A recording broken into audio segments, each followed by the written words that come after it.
Test.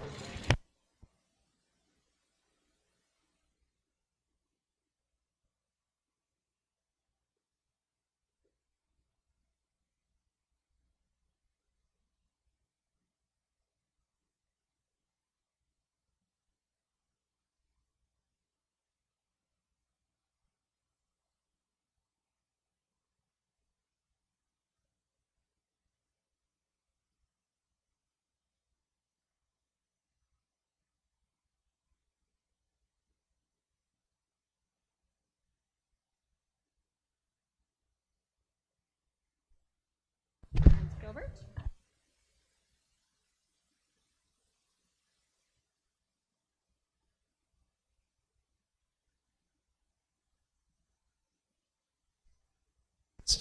Test.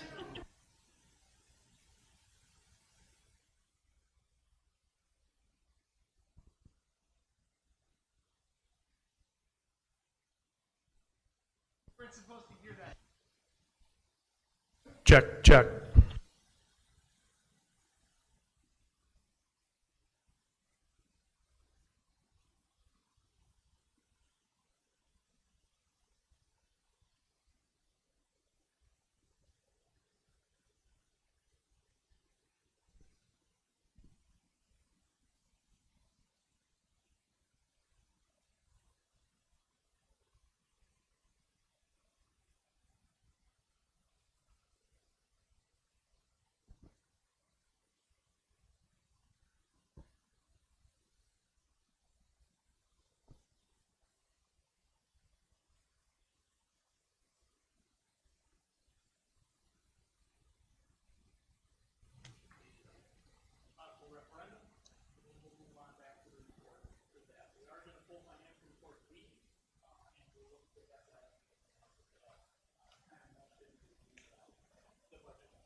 table.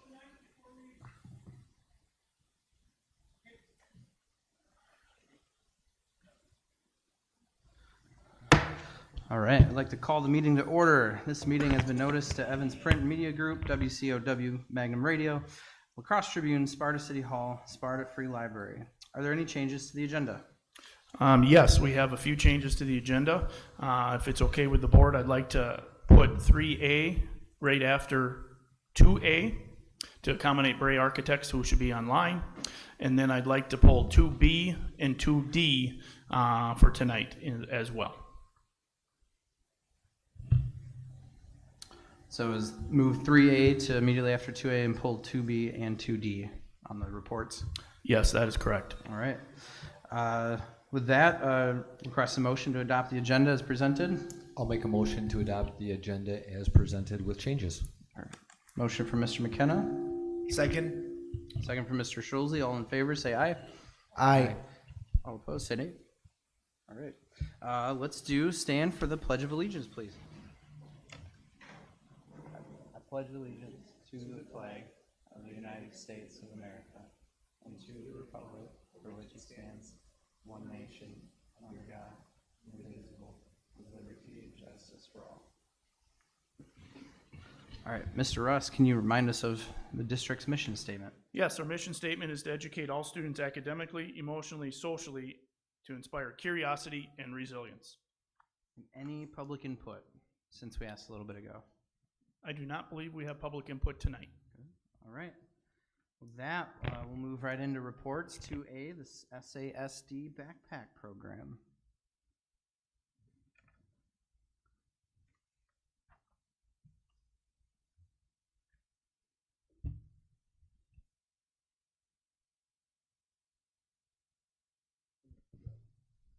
I'm good to go. Perfect. Awesome.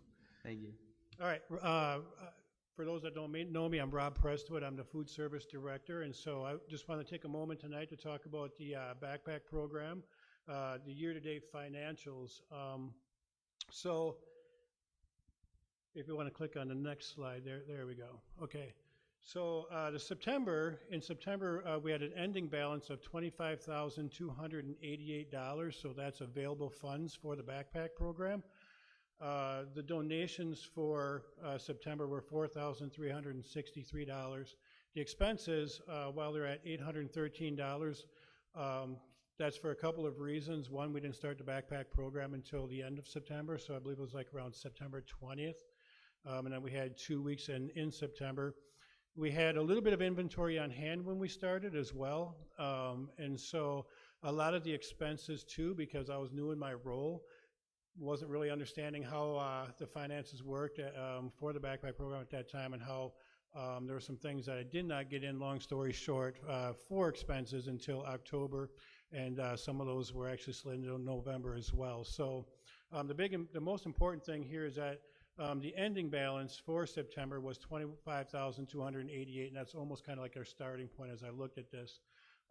In October, our donations were $5,012, but our expenses then were $3,413. Again, in November, our donations were $5,313, and our expenses were $4,492. So I know that there was concerns, and I think some things were floating around the community, maybe that there was about the state of the backpack program. The reality is that we actually have more available funds today than we did when we started in September. So there's a lot of focus and attention on the backpack program in the last couple months, simply because the participation levels have increased so much that I think in September we were concerned. And I'm looking at Heidi and some of the staff members that are the volunteers that help with the backpack program. We were really concerned with the numbers, and I'll show you those on the next slide. In 2020 and 2021, we started off with 79 bags.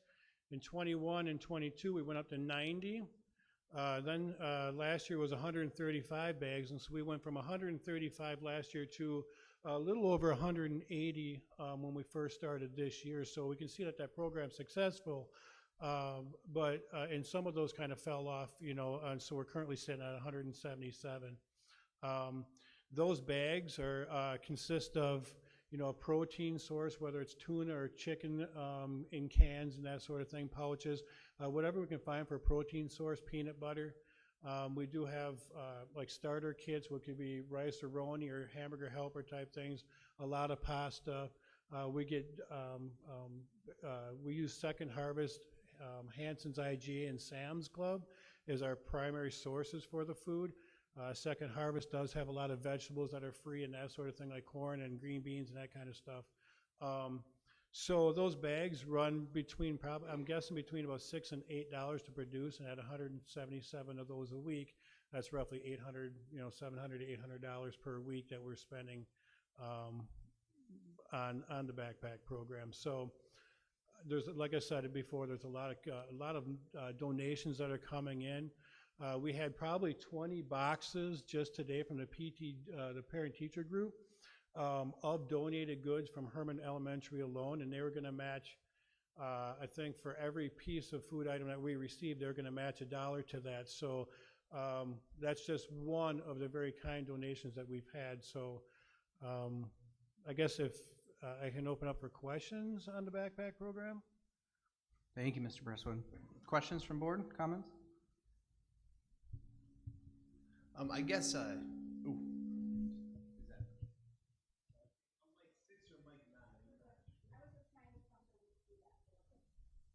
All right, Schulte, so- good.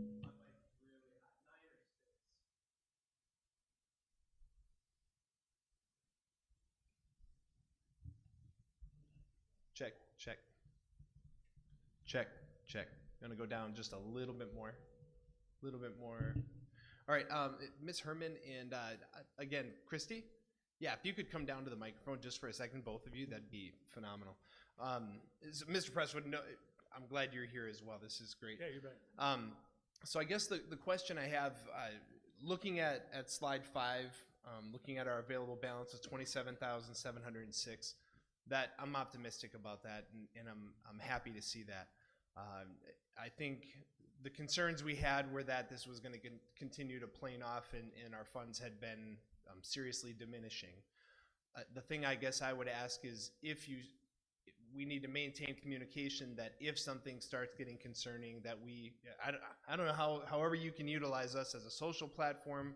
Hopefully we can maintain that communication so that donations continue to come in, but we want that relationship to stay strong and to be maintained. Okay, so yeah. So anything we can do, I'd hope we would do. Oh, if you could go to the microphone, that'd be great. I'll put your phone on my phone Yeah. so I can call you. Christy, if you haven't added me to the speed dial, you should do that. Yeah. I will do that. That's great. Thank you. No, I just want to say thank you so much for the Sparta School District support through Rob and through just transporting the bags from the building to the schools. It's huge. When we first started this program a long time ago, I don't even know what year, the volunteers would deliver the bags to the schools. And so having that school support is just phenomenal. So we thank you very much for all of that. Well, and without the volunteers, we can't do this. And so with Rob being brand new to the position, any communication you can maintain with him, with us as board members, with Mr. Russ, again, it takes a whole community, right, to make this happen. And so we want to make sure we're doing our part. I want to say that Rob has been wonderful. That's great. Yeah. And we also have a room now.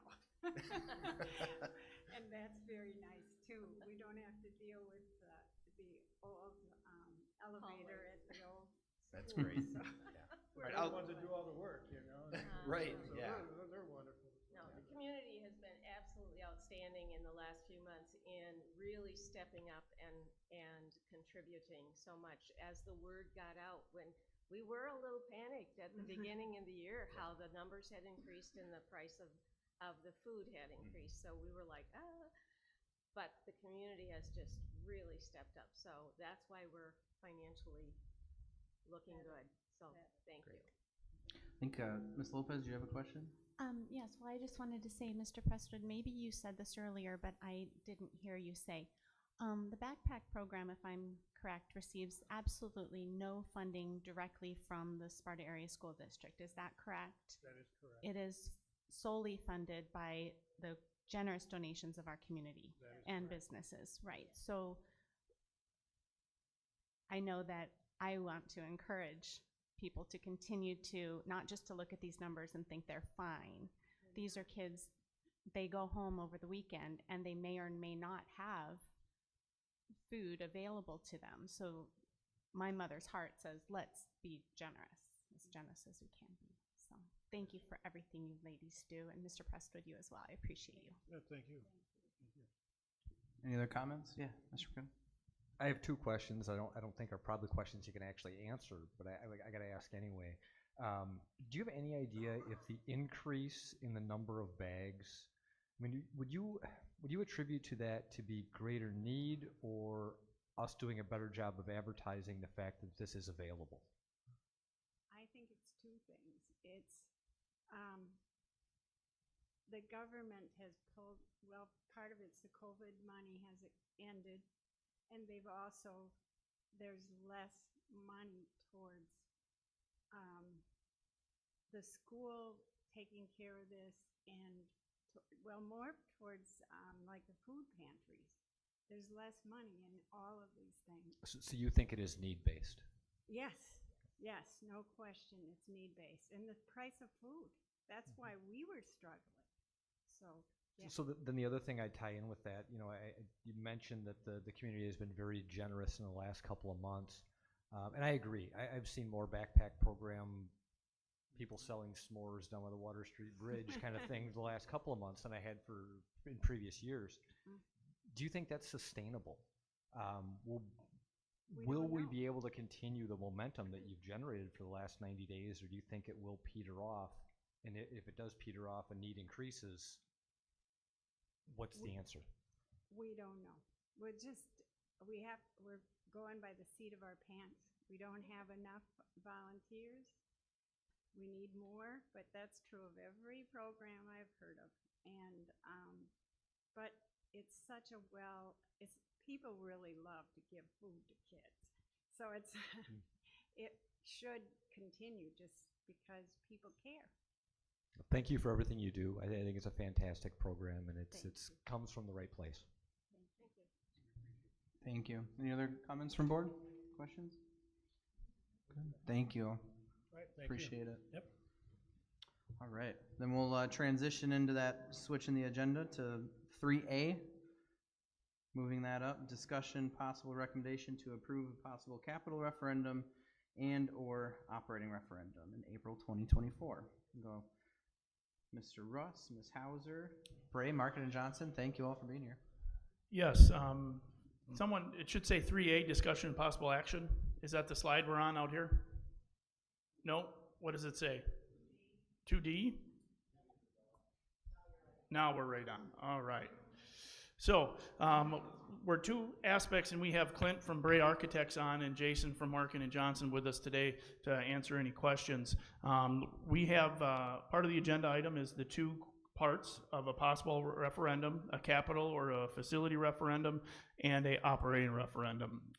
We're going to go through the facility side or capital side first, overview of the scope of the possible work for $87 million, and then we'll stop there and ask any questions that we may have on the facility side before going to the operating side, where Ms. Hauser will talk about the operating side, ask any questions there, and then the board can discuss timing, amounts, length, and duration of one, both, or neither of those. So the scope of Sparta High School. This is where the main work is. We're looking to, as an idea for this, is for the $87 million project that the community said that they would give about 54.5% likelihood of passing. We're looking at addressing the structural challenges of the 1960 addition with putting a two-story northeast addition to SHS, Our welding shop is currently not attached to the high school. We will look to remodel that area to make it one. And we'd also flip the front of in the back of the building, where we would have a secure entrance in the back of the building, do some parking upgrades, site upgrades, and once that is all done, we would look to demolish the 1960 and in the English wing and turn that into green space at this time. So that is one part of the project. The second part is you're hearing a lot about the facility assessment, about our red items. There's a lot of other red items on our health report for Sparta High School, which include parts of roof replacements, HVAC, plumbing, door replacements, ceiling and flooring. So really to address any aging needs at Sparta High School as part of this project. Also, I'll say that at the end.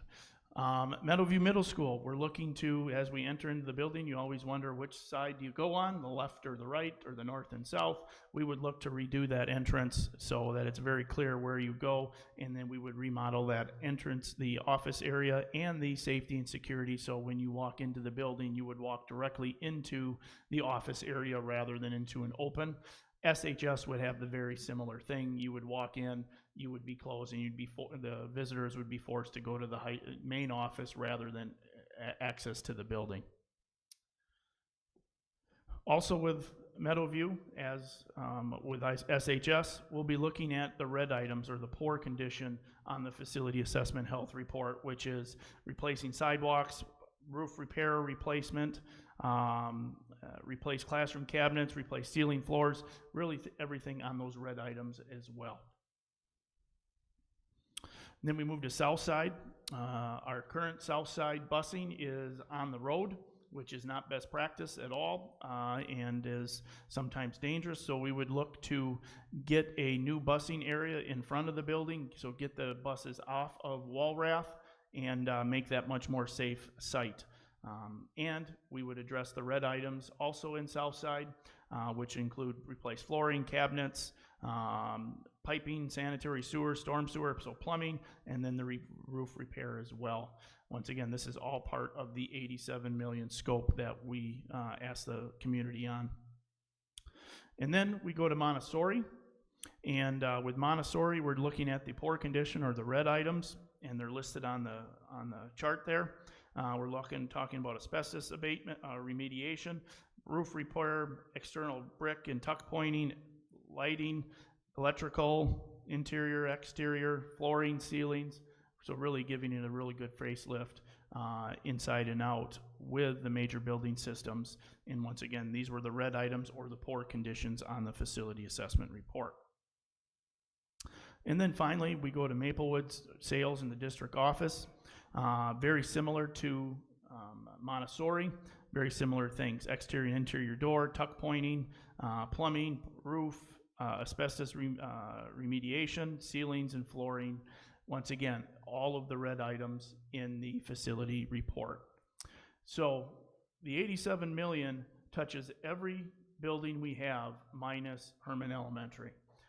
That's one of the reasons why I firmly believe the support from the community. And the $87 million is, as the survey said, about 12 cents to the mill rate. So we've financially put ourselves in this position as a district to move forward. Some questions may come up and say, why now? Why April instead of a future opportunity? Well, with the price of things going up and with our planning, basically you get more for your buck with $87 million going earlier than later, which is basically for all of our budgets and that sort of thing. So there's a large scope of items to be done.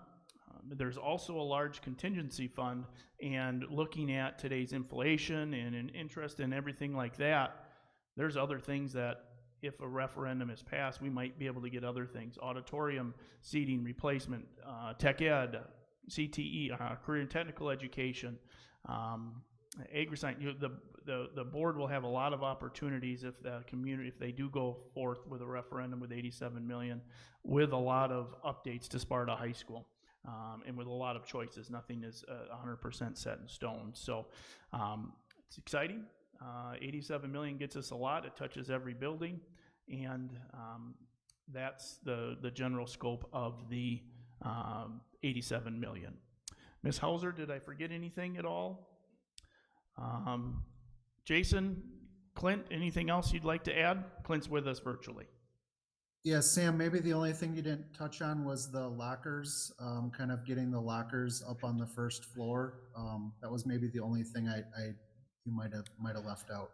Yes, thank you, Clint. So part of that is adding, as we know, the locker rooms are downstairs. So on the south side of the old gym, we would look to upgrade our locker room facilities there, along with the main entrance shift and new art in areas there that would have to be redone. So I would flip back to the picture, but I'm not sure where I'm at in the slides. Thank you, Clint, for that. Questions about the capital or the facility side of this discussion? Questions? Yeah. Ms. Holder. Mr. S., you said something about a large contingency fund. Could you please explain what you mean by that? So right now, when we went into this planning process, we looked at, I believe, a 12% contingency funds for things that may come up, inflationary and that sort of thing. And remember, we started this process back in February, March. So a lot of, economically it looked a lot different. So we have some contingencies. Ms. Hauser and I talked before this, and we looked at our interest rates. Our interest rates are much lower than what we anticipated back at that time, which gives opportunities to save or disperse and or defease and everything like that. So there's some things in there. Also, part of the 87 million is FF&E, so it's got furniture, equipment, and furnishings. So there's a large contingency. When you look on the tentative plans, there's a computer lab or two in there. There's new family consumer science areas.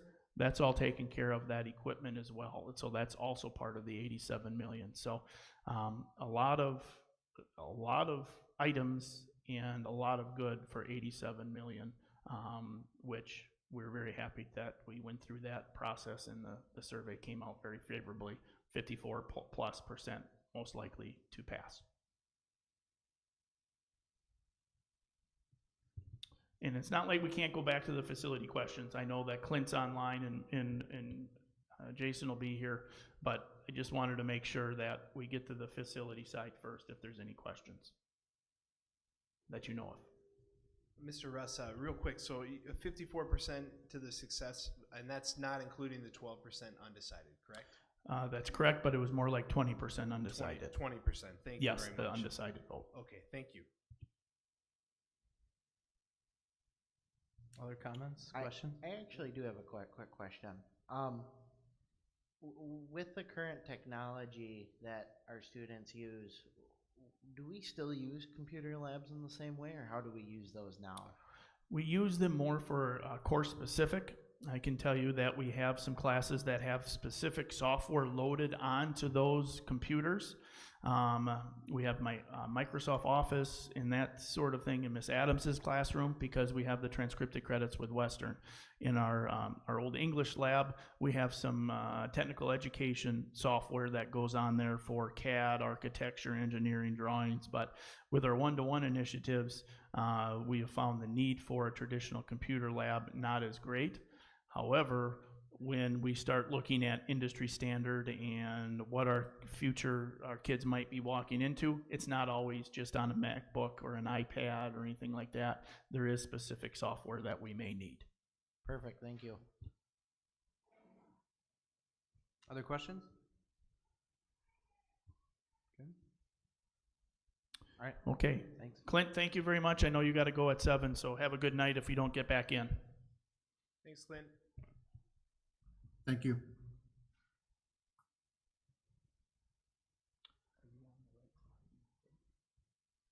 We're going to move into operating referendum next.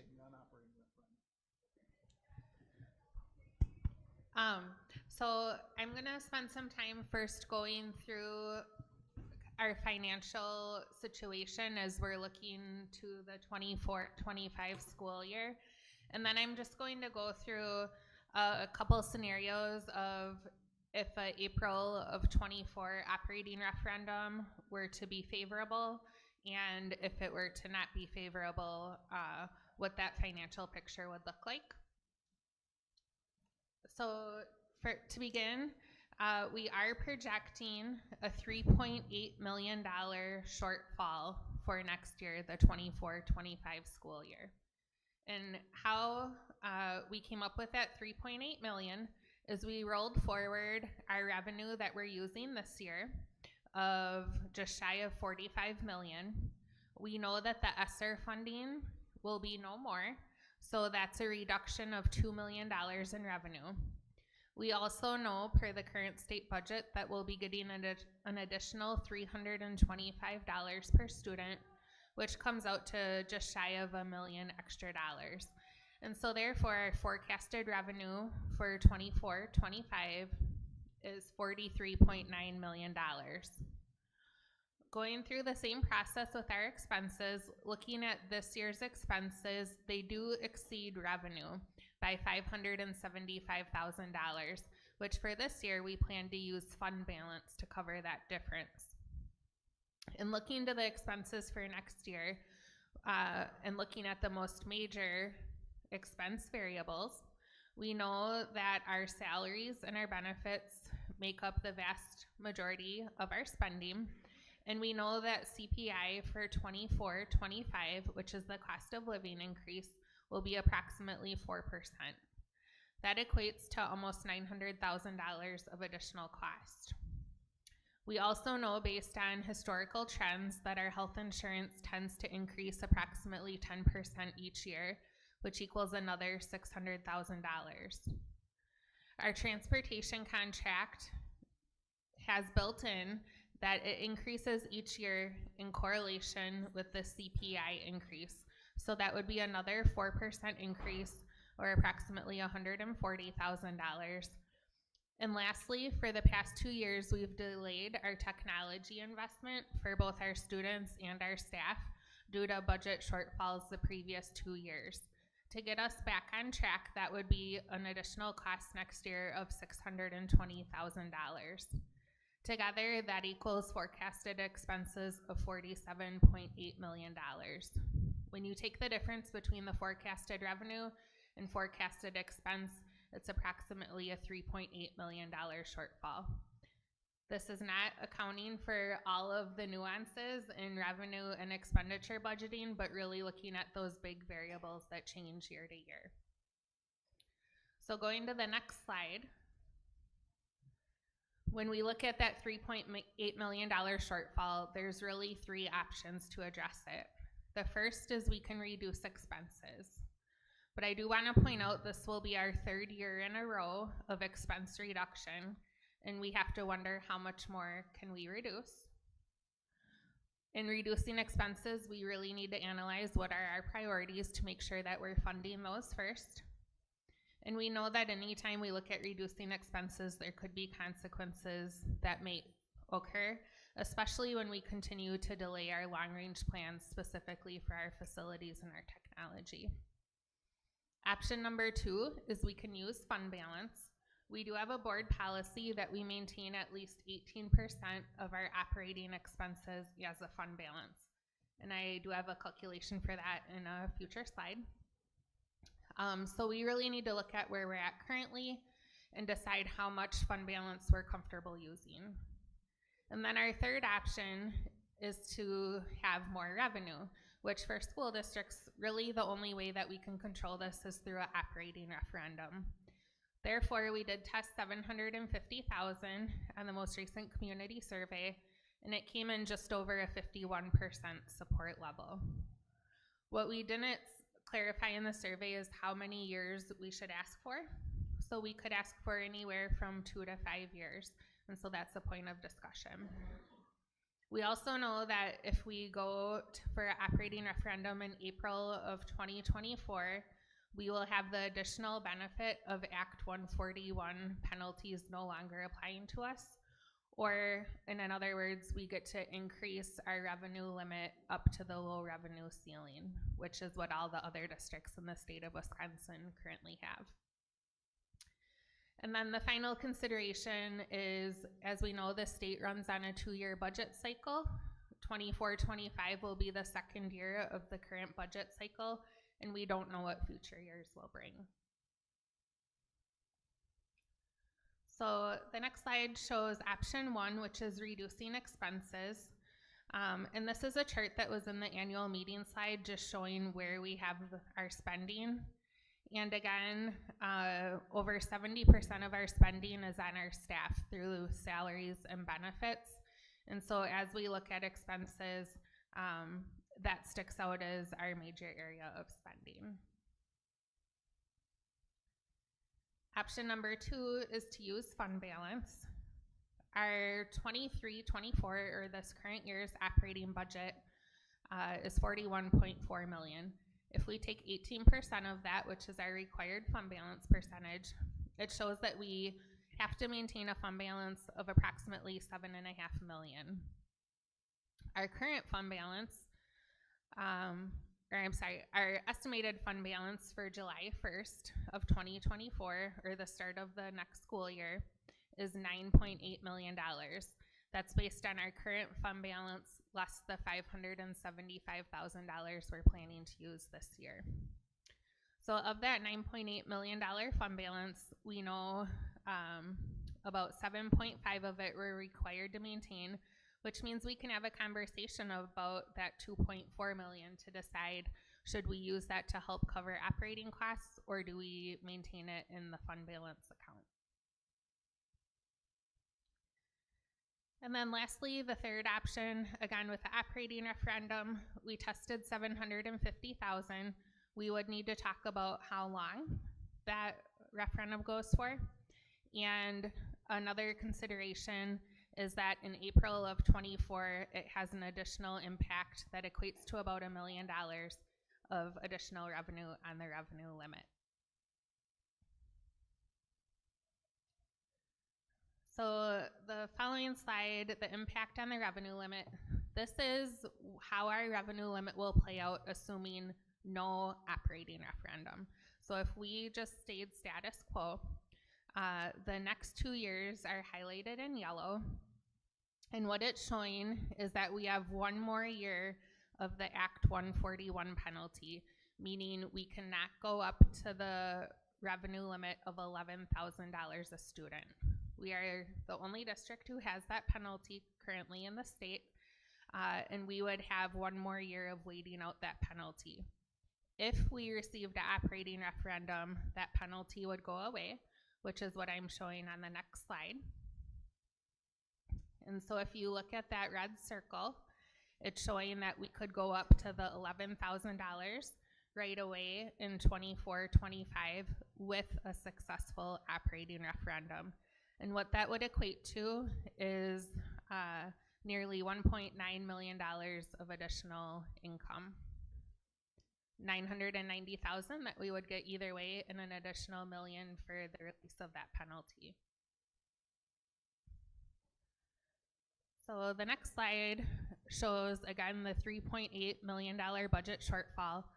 If we had a successful operating referendum in April of 24, we would get not only that $750,000, but also the $1 million of additional revenue limit. This would leave a remaining budget shortfall of $2.08 million. We also projected that forward over the next 3 years. This is assuming that the $750,000 operating referendum was in place those full 4 years. As you can see, we would have $2 million of reductions in 24-25, even with a successful operating referendum. The following year, we'd have another $1.8 million of reductions. The following year, another 1.5, and in 27-28, another $1 million, which shows that over the next 4-year budget cycle, we're projecting a $6.3 million budget shortfall, even after receiving the operating referendum.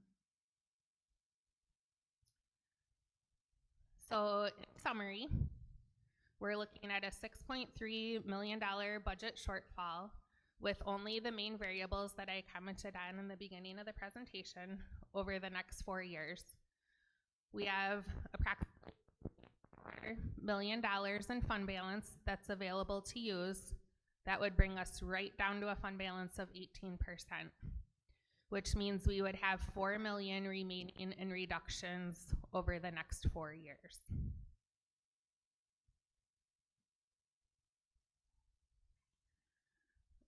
So in looking at how that could play out of using fund balance down to 18% and knowing that there's another 4 million of reductions that would need to occur, a starting point discussion would be to use fund balance as shown in the first column.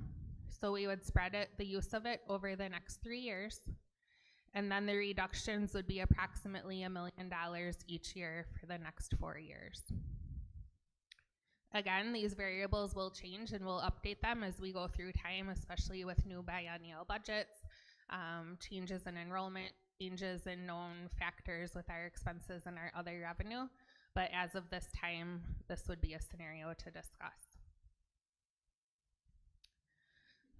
So then we have to look at what would happen if an April of 24 operating referendum is not successful.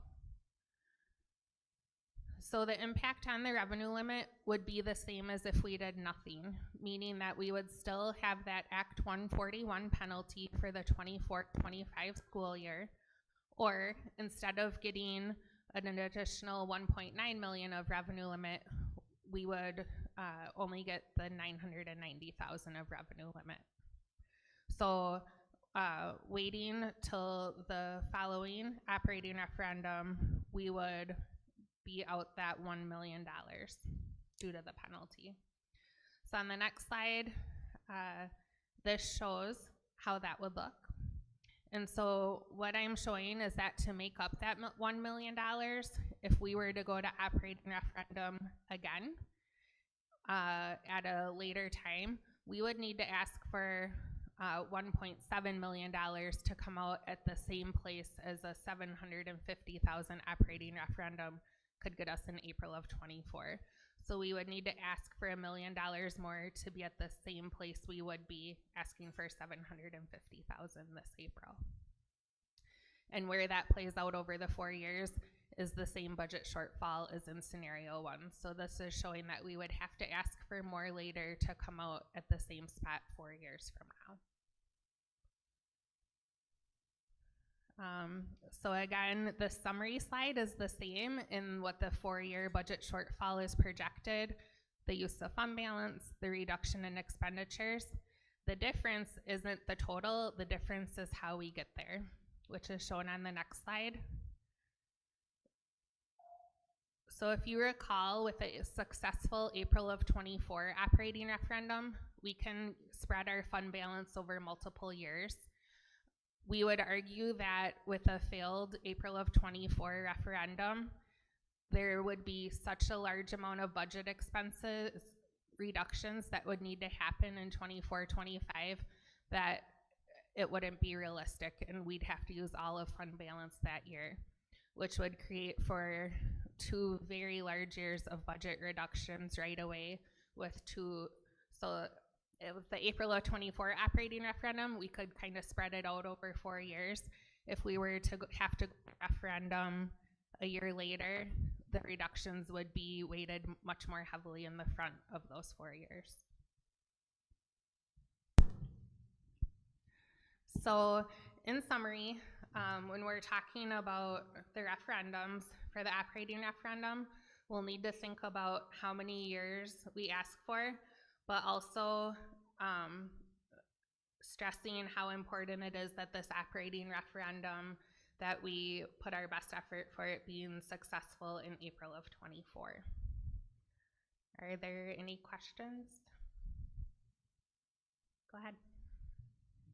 I'm just curious, when you did the projection to 26, 27, and 27, 28, did you use any increase in per pupil funding, or since that is a different biennium, did you just use our current numbers? It's based on a 325 per pupil each year. Okay, thank you. Yep.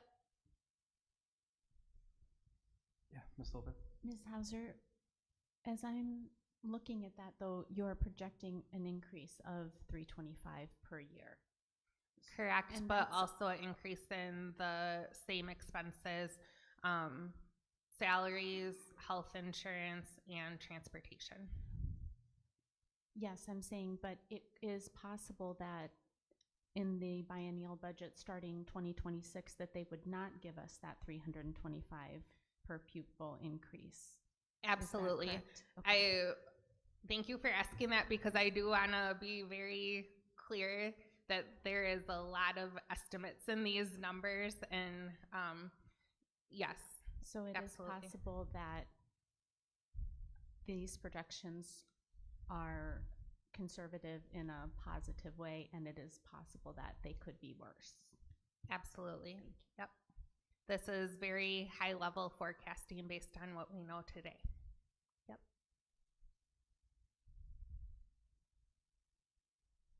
Other questions, comments from the board?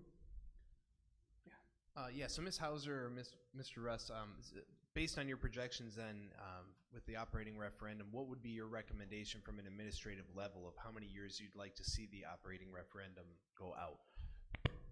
So it'd be my recommendation, based on the uncertainty, based on the projections that we just saw, that we would look at a 2-year, $750,000 operating referendum.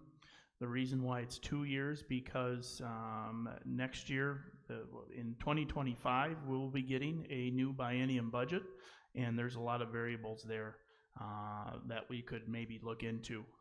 If, for instance, if they raise the low revenue ceiling from 11,000 to 12,000, for example, that's a big change. So, and based on the fact that we were continuing to reduce fund balance, I think it'd be, my recommendation would be for the 2 years, 750,000. Yeah, and I guess I've bounced back and forth between the annual and the 2-year annual, because when we're asking our constituents, we can say it's a 750,000, not a 1.5 million. But the 2-year, because it does get us through the biennium, you know, and we know what that number is and what we can truly budget for. So thank you for that, Mr. Russ. I appreciate it. Other questions, comments from board? So, just to be clear, it will get us through the biennium, so we'll know the biennium by the time our next referendum goes through? If it's 2 years, the conclusion will be in the middle of the biennium budget. So yes, we would know what the 26-27 budget would be, which would help us forecast, assuming that we would go back for referendum again, but maybe not. Like I said, they raised that low revenue ceiling to a new number. That's a big game changer for us, since we are at the floor of that. If our enrollment goes up, we'll know more about that at that time. So, as Ms. Hauser said, there's a lot of variables there to do that. But yes, the biennium budget would be known for the conclusion of the referendum and give us a little bit more information.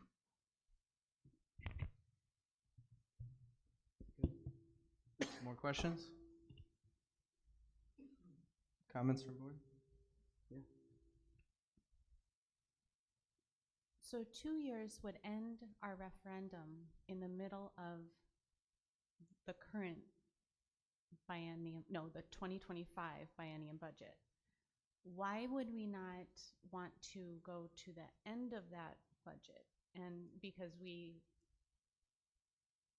to me, that means that we're covered through that time, and we're not left in the middle of the budget without having those funds. That is one way to, and I'm not disagreeing with you, we would just not know what the 25 to 27 budget would be. There might be a possibility that the per pupil funding goes away. So the 325 is to 2040 something, but it doesn't mean that that can't be changed in the next biennium budget. So in practicality, you'd be asking in April, but you wouldn't figure out the state's budget till June or July. Of the following year. If we were to do a 1 year. If we were to do, no, I'm saying 3 years. Or a Yep, 3 years. 3 years. If we were to do a 3-year, then we would try to budget for a state's budget that doesn't exist yet. Yep. Yes, that's correct. Thank you. Other questions, comments from board? And Mr. Brents Gilbert, I'd entertain a motion to make a recommendation to approve to the full board operating referendum in the amount of $750,000 for the duration of 2 years. So were you making a motion there? I did make a motion. And, yes. and that would go on the April 2024 ballot? Yes, to go on the April of 2024 ballot. So I heard operating referendum for 2 years. 2,000 was the total? Yes, sir. Both years for 24 ballot, April Yes. 24 ballot? April of 2024. Awesome, thank you. Motion by Mr. Schulze? I'll second that, but I'd like to discuss a little bit after. Absolutely, yeah. Second by Mr. McKenna. Do you want to kick off discussion, or do you want to? Yeah. We're talking about two separate things here between the building and the operating. I think they really do tie in together. These numbers that Leah has laid out makes me think that I picked a really terrible time to run for the school board. I mean,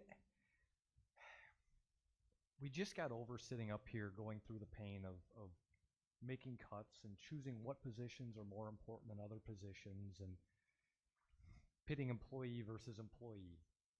And it looks like we're going to get to do that for another 4 years. Sam, your opinion, what do you think is more important, the operating referendum or a building referendum? In my opinion, it would be the operating referendum. Leah, in your opinion, what's more important, building referendum or operating referendum? Operating. Lisa, in your opinion, what's more important, building or operating? Kyla, what's more important, building or operating? Operating. I agree. I mean, 100%, I agree. The thing that really has me torn is it's a hard conversation to explain to mom and pop that $750,000 is more impactful than $87 million or whatever number we chose. I think back to conversations that I had. First, I asked school perceptions gentleman a couple of months ago if two referendums appear on the same ballot, what typically happens? And he said that typically the operating referendum suffers. People will vote for the building because it's tangible, it's something they can see and touch. I really want the building. This last weekend, I spent time in 4 high schools. I wandered around all of them. I looked at trophy cases. I was everywhere through those schools that there wasn't a gate and I could get into it. And the whole time I'm thinking about what we could do in Sparta, what our limitations are.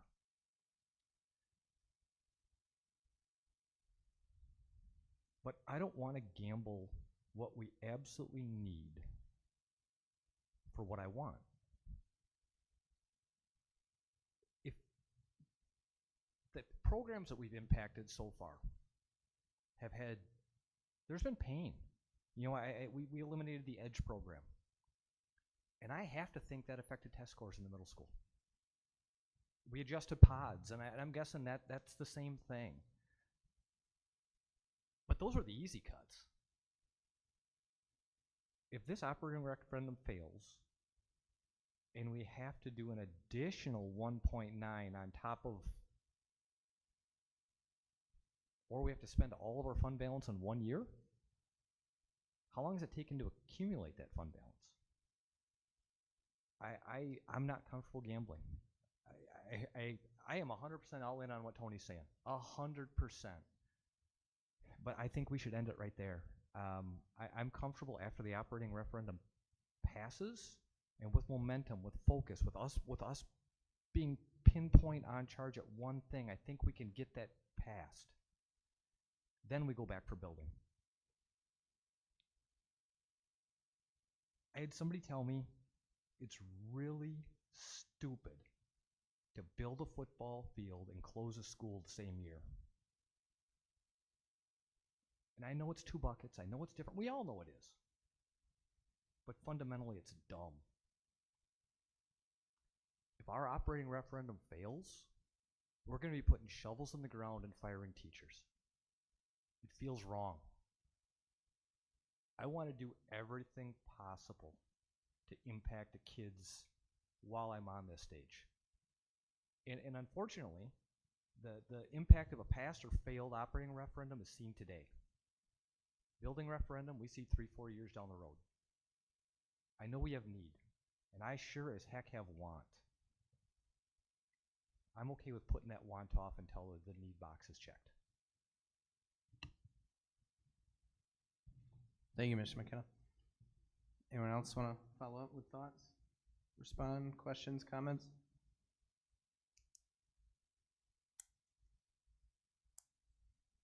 I guess if it's all right. Yeah. Thank you, Mr. Burns Gilbert. I have nothing more to add to what Pat said. I absolutely, regardless of what people may think or hear or read, I am in support of both of these referendum, just not at the same time. And I am 100% agreeing with our administrative team and directors, Mr. Russ, that the operating referendum is something that we need and we cannot jeopardize that.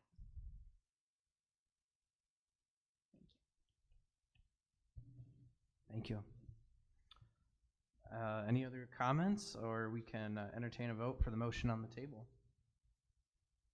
Any further discussion?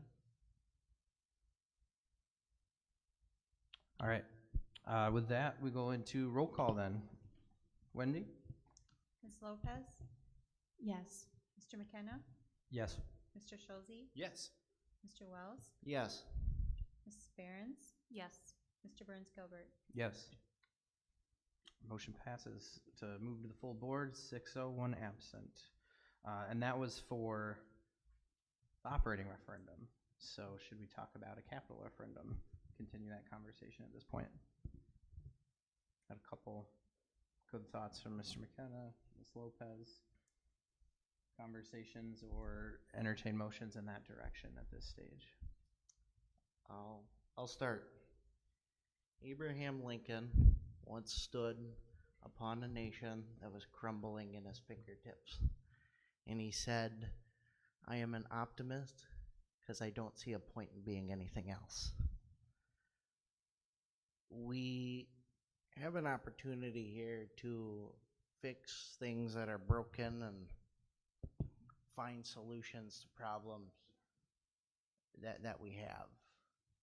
And I think one of the things that I really wanted to do when I stood up onto a board is that no matter how difficult the decision may be, to make it with reason, logic, and also to be timely. Because to sit and fuddle and waste, maybe waste isn't the right word, but to stumble through the problem is a lot different than saying the facts are facts. The reality is there.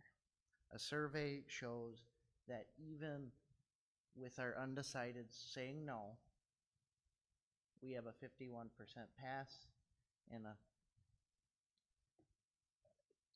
to my knowledge that's, and I see Pat shaking his head, but to my knowledge that's how it is that with the undecided saying no and not part of their survey. I'm gonna have to clarify that to make sure that that somehow factioned into their 51% or 54%. I'm gonna have to clarify that.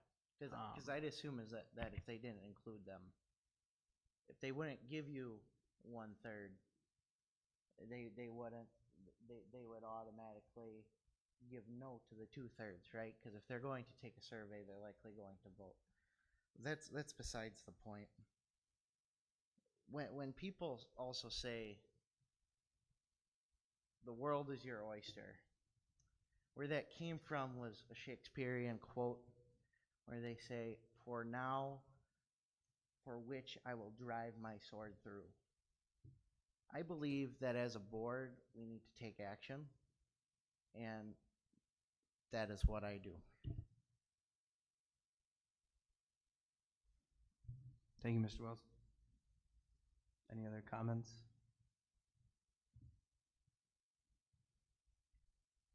Could I? Yeah. Okay, I think Sam is trying to clarify, but I did ask the question. Prior to COVID, stool perceptions used 1/3 of the undecideds marked as a yes and 2/3 they marked as a no. Currently, they are not using undecideds yes or no at all. Those are pulled completely out of the survey. At 51.4% yes, by the sheer volume of undecideds we have, if we got 1/3, we fail, because 2/3 will go no, and that's enough to swing us to under 49%. So I think that is the point, Todd. I'm not looking to do no action. I'm looking to prioritize our action. I will support building when the time comes. And I personally think the time comes after we have a past operating referendum. I believe we do operating in April, we do building in November. I think both will pass, and I will support both. Thank you, Mr. McKenna. So Mr. Schulze? Yeah, he beat me to that. So, okay, so while I've been reflecting on this, my thought process in the fact was, if we have a scenario where we have both questions on the ballot and our operating fails and our facilities goes through, we're cutting 3.8 million in staff and in operating funds, and we're building onto our facilities. And after going through 2.7 before, that is really going to be rough, right? So one thing that I was contemplating and the action that I was going to look into tonight was doing operating in April and looking at facilities in November, just so we can assure that we put 100% towards our operating in April, and we make sure we guarantee that. And I don't know, Sam or Leah, can we make action for November right now? Or is that something that's just way too far out to do that? My recommendation would be way too far out. Yeah. We'll see, because the April election may dictate something in November. Remember, we have two questions. Mm-hmm. And if we don't have that April and that doesn't pass, that would tie you into, without undoing board action, to do that. So I would not recommend that. Doesn't mean that it can't be done. Yeah, I'd be interested to know what your opinions are as well. If I may, I did ask Darren from School Perceptions, said, hi, does the 100% passing for each, does the percent passing for each include 100% no with the undecided votes? Thanks, Sam. In his response, yes. So does the percent passing for each include 100% no with the undecided votes? So if all the undecided votes go to no, it is still have likely support that it would pass, that 51 would pass. So no undecided, an undecided vote was considered a no. And I might be a bad witness too, but back to the thing that Pat said about when Pat asked that question, does having facilities on there affect operating? I could swear that his response was, and we do have recorded sessions, so maybe we could look at that, but I swear his response was, people favor people favor facilities because they could see it's tangible, whatnot. Not necessarily that it genuinely disaffects that, because I've been trying to get an answer for that question for a little bit, and I didn't get one immediately when we first were trying to put these surveys out. So, just something to also keep in the air too. It might not affect it as poorly as we imagine. Thank you. Other comments? I can share some thoughts. Echoing a lot of what folks already said. I think for me, when I reflect on it, the operating referendum is really, I mean, both of these are going to be a measure of our values and our priorities and our focus areas and board goals, which are all exciting to have. So, but I think that operating piece is how supporting our people, right? Supporting some of the outcomes and some of the best practices, like lower class sizes, some of those things come through the operating, not necessarily the building side of things, the capital project side of things. So that's after reading through slides and hearing things tonight, my priority was on that operating, not wanting to deviate from the 750. I think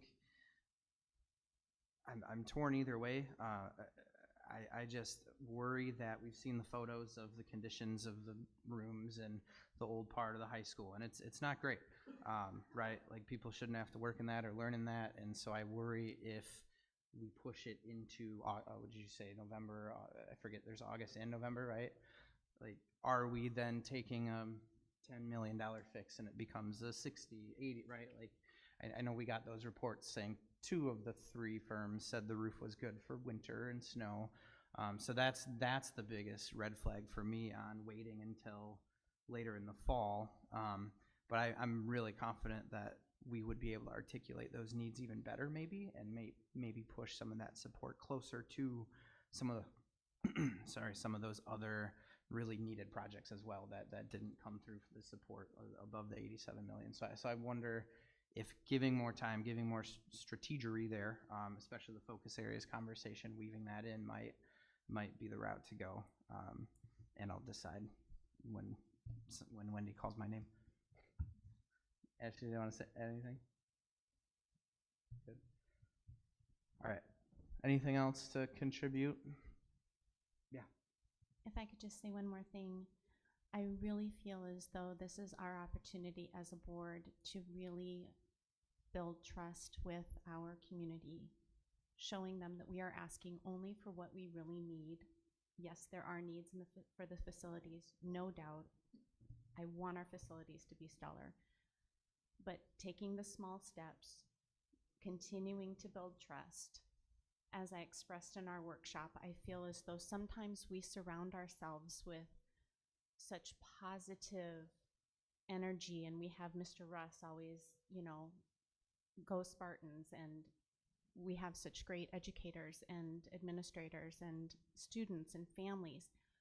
But what we fail to see is that not everything translates to the community the same way we see it up here on the board or we feel it up here. And so slowing our step, asking for what we need, I think that is a critical part of building trust with our community, and hopefully showing them that we are considering their tax dollars and we're doing everything we can to spend that money in the most wise way. You guys are using the wrong percent. You guys are using the wrong statistic. And I think it's really important to clarify this. You have a $750,000 operation referendum to be supported. That was 51.75%. It is the other one that is the 54.5, your capital 87 million referendum. Mm-hmm. And this is none of this, PS, is including, remember, you have a margin of error that is plus or minus 2.95%. I just wanted to clarify that because I see you guys doing that, and I don't want you guys to keep going. So just sorry, but. Thank you, yeah. Thank you, Ms. Lopez. Thank you. Other comments, discussion? The other thing I was going to say is we're missing a board member here too, and I'd like to have his input on stuff as well. So here's what I'm going to do. I'm going to entertain a motion to recommend approval to the full board an operating referendum in the amount of a capital referendum in the amount of $87 million in the year of 2024. And I'm just gonna leave it at that, because we can have discussion at the end of the month on the 18th as a board. It's next week. Correct. John will be here at that, correct? It's my understanding, yes, he will be Okay. here. All right. And we can have discussion then. We get our 7th board member. We have time to talk to our constituents in that time frame, and then we can make a decision as a board at that time. We get all 7 of us, and then we can make a decision as a team. So the motion is move forward to the full board, 87 million in 2024 without a month attached to it. That is correct. Is that what I heard? Okay. Thank you. Mr. Scholz there? I'll second that. A second by Mr. Wells. Further discussion? Otherwise, we can move to a roll call vote. Ms. Markram? Mr. McKenna?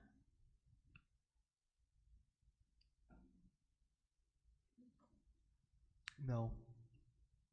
Ms. Behrens? Yes. Mr. Scholz? Yes. Ms. Lopez?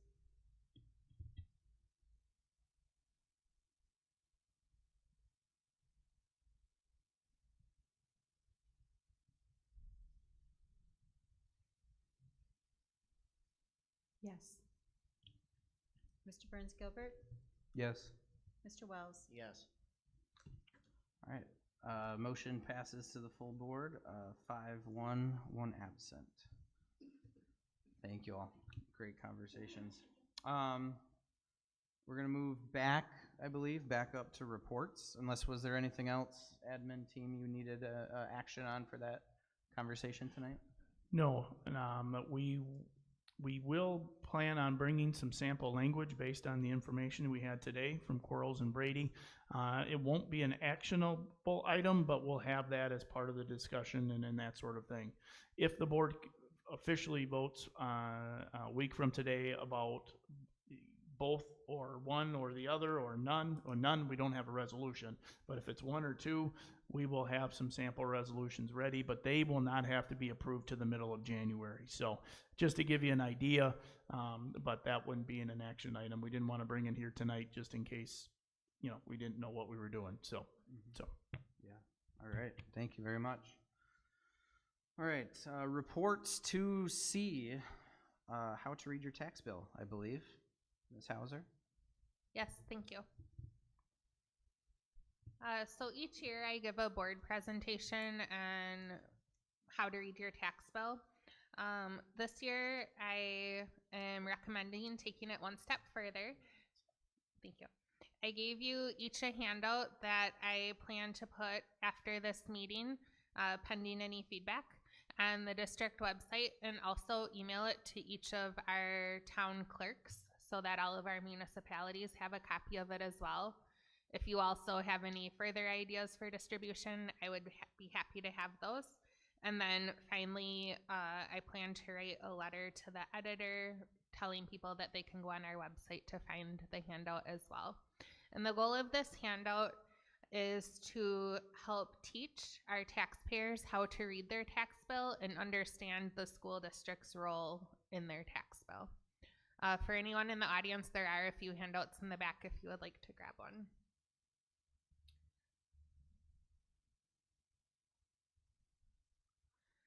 So the first important part of understanding your tax bill is the school district is one of 5 of the taxing jurisdictions. There is also a jurisdiction for the state, the county, the city or village in which you live, and the local technical college. And each jurisdiction sets its own tax. So the school district tax, again, this visual should hopefully be familiar to many. The school district tax levy for this year is $12,378,742, and it's made up of 3 different pieces: a piece to support our general operations, a piece to pay down our debt, and then a final piece to support activities within our community that are provided through the school district and are open to all residents within the community.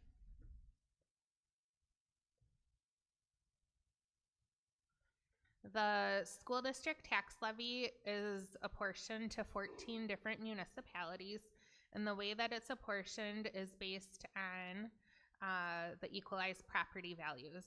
And this is the state formula, and the point of it is to create fairness within the district. So fairness within each of the municipalities for how much tax they pay to help support the school district. And so therefore the tax impacts do vary by municipality.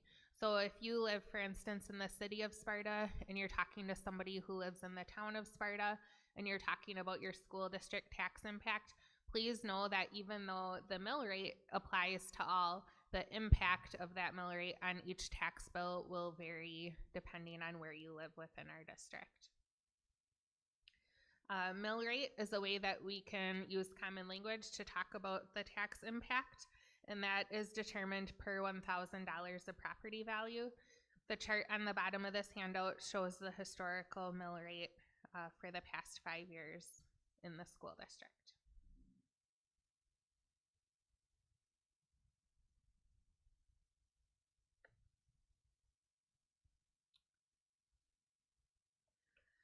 So then I have an image. This is last year's tax bill, but it still reads the same.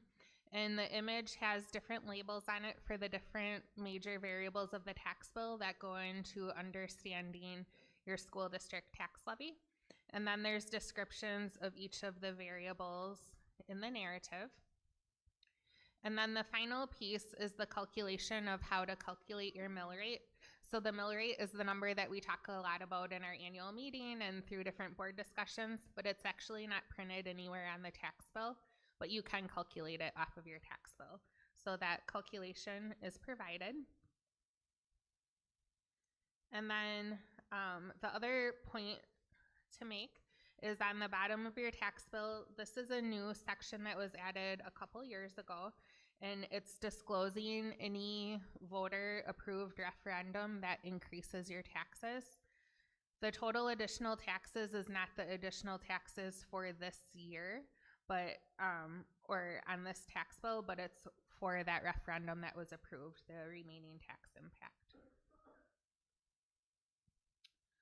And then I put my information on here, so if anybody has any questions about their taxes or how to read their tax bill, I would welcome them to reach out to me. Are there any questions? Thank you, Ms. Hauser. Questions? No, I don't have a question. I just wanted to say thank you for being willing to have the community reach out to you and get answers on their tax bill. Thank you for that. Yeah, definitely. Thank you. Jeb? I do have a question in regards to the new section I. I know this is a 22 tax bill, but why do we have two voter-approved things there? Why wouldn't, isn't the only thing that we have currently Herman? Yep. So this year it'll just be one. The Herman debt, we had two different borrowings, and so these relate back to the debt borrowings, although it was for one question. Okay, thank you. Yep. This year, one of those borrowings was paid off, so they'll just be one line item this year. Thank you. Any other questions? Good. Then let's jump back down to business. 3B, discussion and possible recommendation to approve the 24-25 and 25-26 school calendars under consent. Mr. Russ?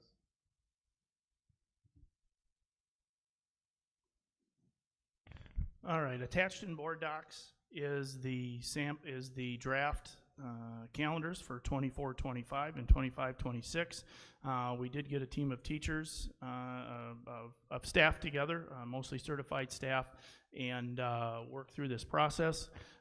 There were a couple priorities. One was to be done before June, and Ms. Lopez is yes with that. Another one was a day off a month.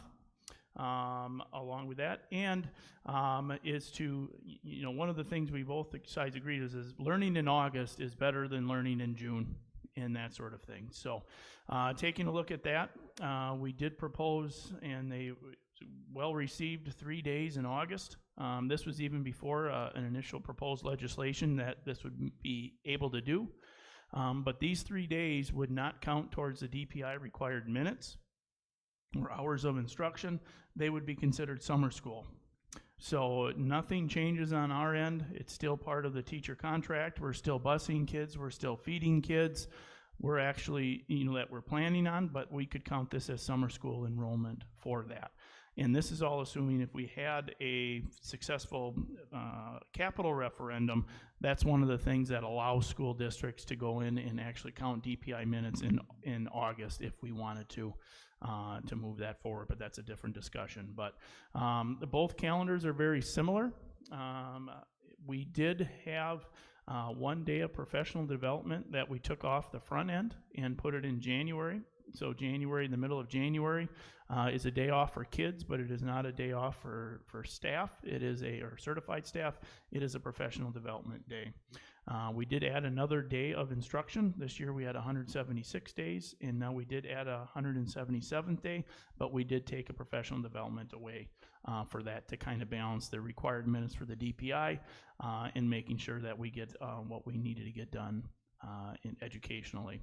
1 month does not have, and I believe 1 month, October does not have one. However, November 1st is technically the day of that, working with the staff. They thought the day after Halloween is pretty hectic. The day of Halloween and afterwards is probably a little bit worse. So that's the recommendation of these two calendars to be brought forth with you today. I did tell Sam that if he wanted an extension to his contract, that he'd make sure that we didn't have any days in June. So thank you for the extension, by the way. Yeah. Just to be clear. Yeah. It's one quick question I have after that. Does that reimbursement, I know the summer school rates for attendance might, the formulas are a little bit different. How does that impact if we're starting? We would actually be able to get per pupil, because summer school reimbursement is by minutes per kid. So this will increase that opportunity as well. Okay. And other districts have done this for a couple of years because it's a moneymaker, a little bit additional revenue. And once again, you don't have to go in June. The kids are ready. Most of our high school co-curriculars in the fall are going. We got show choir camp, musical camp. Kids are ready to go. And we gave that 4-day Labor Day weekend for families who wanted to do that as well. Mm-hmm. Thank you. Other questions, comments from the board? One quick one. Last year we had a little challenge with a couple additional snow days. How have you adjusted that? What have we done? What's the difference going forward? Yep, this year we communicated to our families right away in September again. We are going to kind of a hybrid. The first day is forgiven. The second day is virtual. Don't quote me on it. Then the third day, one of the days in February is the third snow makeup date. And then I believe the 4th is going to be virtual. And then the 5th will be the March makeup date to do that. And then the rest would be virtual as well after that. So we're not extending, our plan is not to extend the school year anymore, but use the days we have embedded and use the virtual option as well. Thank you very much. Other questions, comments? Yeah. Thank you. In comparing this calendar to the our current year calendar, I noticed that the previous calendar showed the end of quarter and end of trimester dates. Are we adding that to this, or is that something that's kind of variable and can be added later? That will be added. What we're bringing forward to the board is just the calendar dates of instruction and staff dates and that sort of thing. That will be added as well, but if the semester would change or that sort of thing, I just didn't want to bring it back to the board for doing this, but that will be added for families and our staff. Okay, thank you. And then I also saw that the spring vacation or spring break in 2024, 2024 is 3 days and 2025 is 4 days. Is there a reason for that? Yes, based on the timing of the, let me see, of 25, 26, I believe it is. Easter falls right away in April. So we asked the committee, would they rather have a day off in March and 3 days of spring break? Or would you rather forego the day in March and add it to spring break then. And it was kind of flip-flop, but we did get a little bit more for that 4 days. So since our break would start on April 2nd, which is that Thursday, they think, you know what, let's get a longer spring break, very similar to not having a day in November the year before. It's very close. Okay, and so for the 24-25 calendar, they do get a day off in March, which is a great idea because that is a long month without a break. Yep, and then the main reason that wasn't an option is because Easter's in the middle, past the middle of April. Thank you. Mr. Burns Gilbert, I'd make a motion to recommend approval to the full board, the 2024-25 and the 2025-26 school calendars, and be placed under consent. Motion by Mr. Schulze, I'll second. second by Mr. McKenna. Any further discussion? All those if not, we'll go to a vote. Is that okay? All those in favor, say aye. Aye. All opposed, say nay. All right, motion passes to the full board. Thank you. All right, moving on to 3C here, discussion and possible recommendation to approve Herman's unusually hazardous transportation plan under consent. Mr. Russ? Yes, I seem to have skipped that on the slide. I apologize. But the unusually hazardous transportation plan needs to be created for every school. And since Herman is a new school, we needed to create one. So attached in board docs is the plan. The process is that we work with the sheriff's department. So Sheriff Revels has already given their approval. And the documents outline the hazardous plan, which is basically if you cannot cross a major highway with a crossing guard, we considered that, and that's kind of our standard that as in a hazardous area. So to the neighborhood directly to the south of Herman, it's encircled by 27, 21, and B. Therefore, we said that was the non-hazard spot, but the rest of it would be hazard. So the next step in this process, once again, Sheriff Revels gave the approval. Once the board gives the approval, we'll get it to the DPI for their approval as well. Mr. Burns Gilbert, I'd make a motion to recommend approval to the full board, the Herman's unusually hazardous transportation plan, and be placed under consent. Second. Motion by Mr. Schulze, second by Mr. McKenna. Any further discussion or questions from the board? Hearing none, we'll move to a vote. All those in favor, say aye. Aye. All opposed, say nay.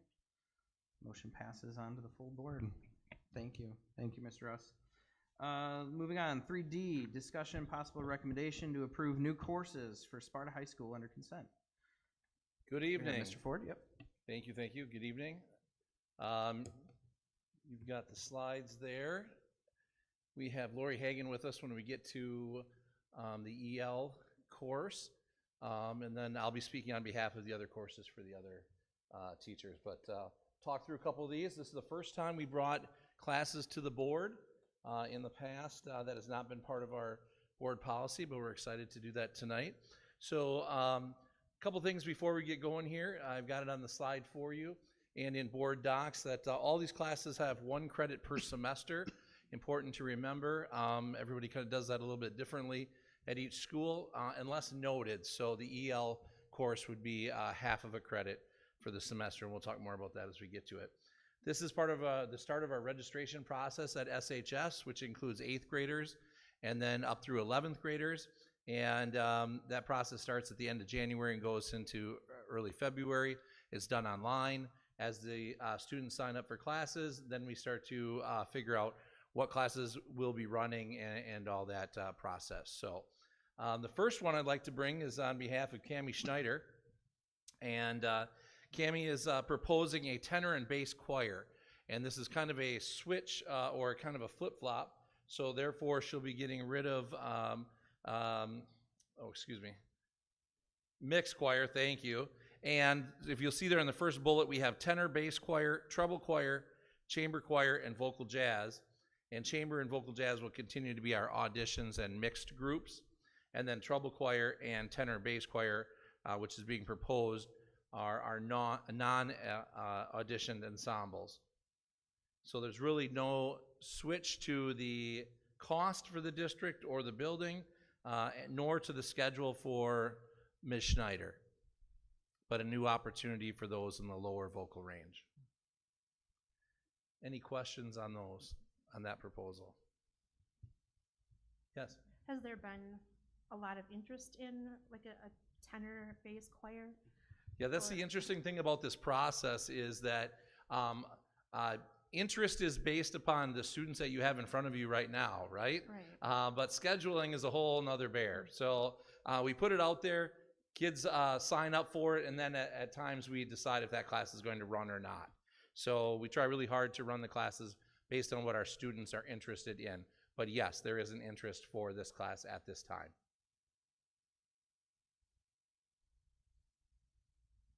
All right, so second course I'm bringing for, set of courses here that I'm bringing for your perusal and proposal is an interesting change for Sparta High School. So this is actually proposing a number of classes. So we do not currently have a theater curriculum, and this is an area of interest that's growing in our high school. Our fine arts, as you know, is growing and is very popular.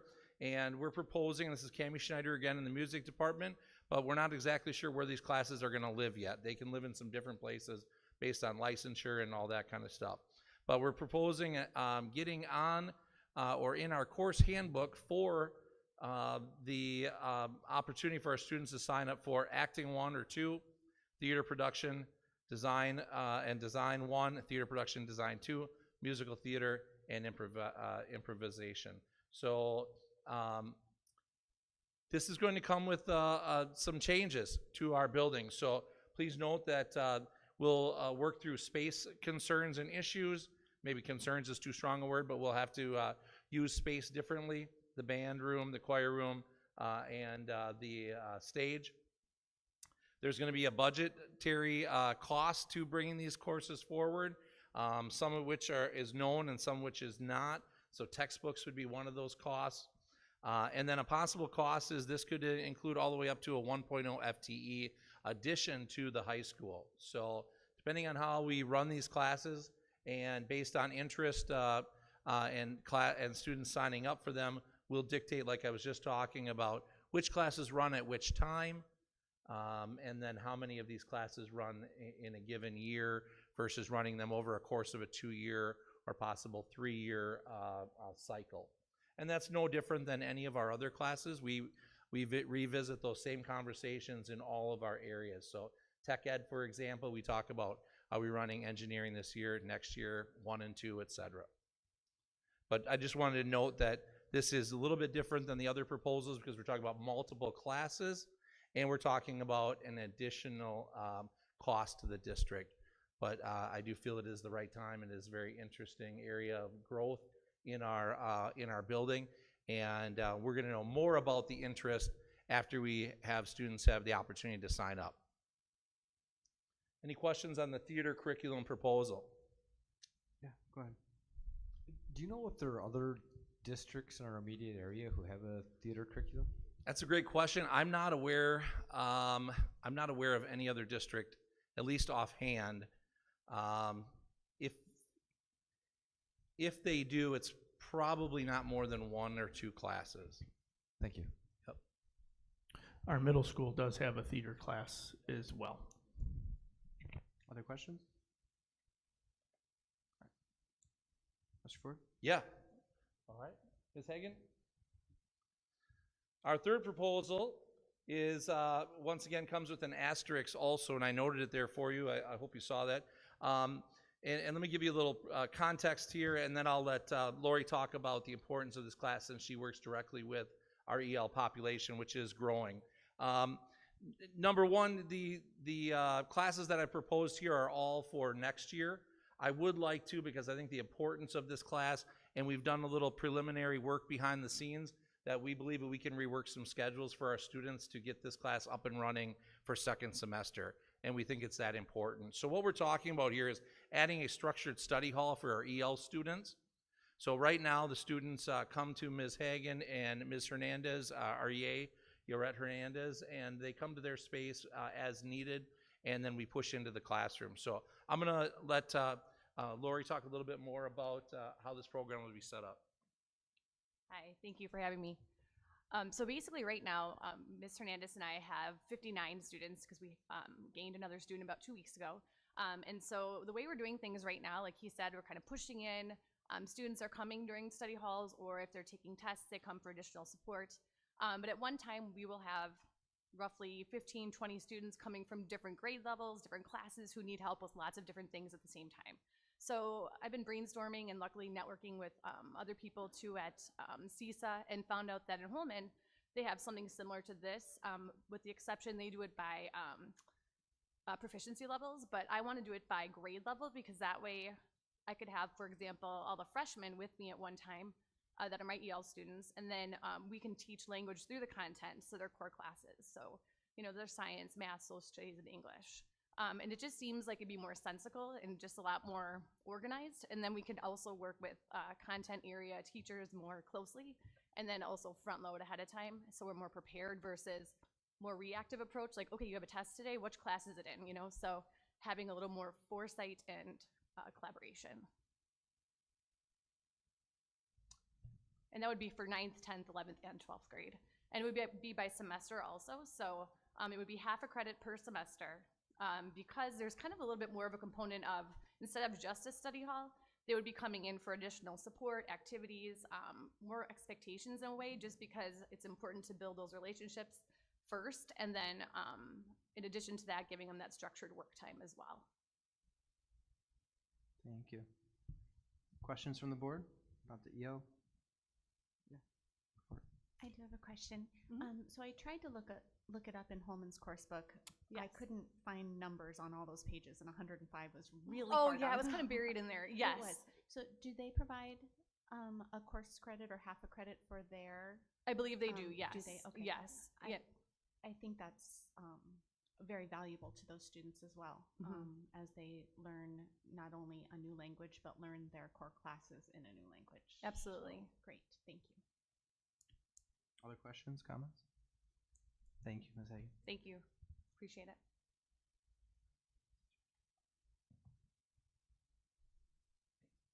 And just to note that credit for the guided study hall parallels our Success Center for some of our students with special needs when we have a structured study hall for them also. So, all right, and then our last proposal, or excuse me, our second to last proposal, is an interior design class. This comes from Cassie Brooks and Haley Wogan. It's an extension of the classes that they already teach, and they'd like to expand on the principles of design and color, layout, all those different types of things that they've been learning about in their different classes in different ways. This does come with a cost where there'd be a new textbook. We're anticipating around 15 to 20 students signing up for the class, and Cassie believes that at this time the cost of those textbooks will be supported by our grant, the Perkins grant. So it may not be a direct cost to the district. Does anybody have any questions on that proposal? Yeah, Ms. Holden. 1,900 is the projected textbook cost for all 20 students. I believe it was for 15, so Okay. it might be a little bit more than that. Okay. Thank you. I was going to ask Mr. Ford, do we run into any licensure or credential issues with that specific course too, or is that similar to the music theater or some of the others you talked about? No, so this course, all the courses I'm proposing with the exception of the theater courses, we currently would have somebody on staff that I can think of offhand that would be usually the person that's proposing it, right, that would have the licensure. So this falls right in the wheelhouse of everybody that's proposing. If you don't mind, I apologize. So to step back to the theater, we would have to work through licensure on that. So whether that was somebody in-house, there is a theater license with the DPI, so looking more into that. We might be able to teach some of the classes through the English department or through music. Thank you.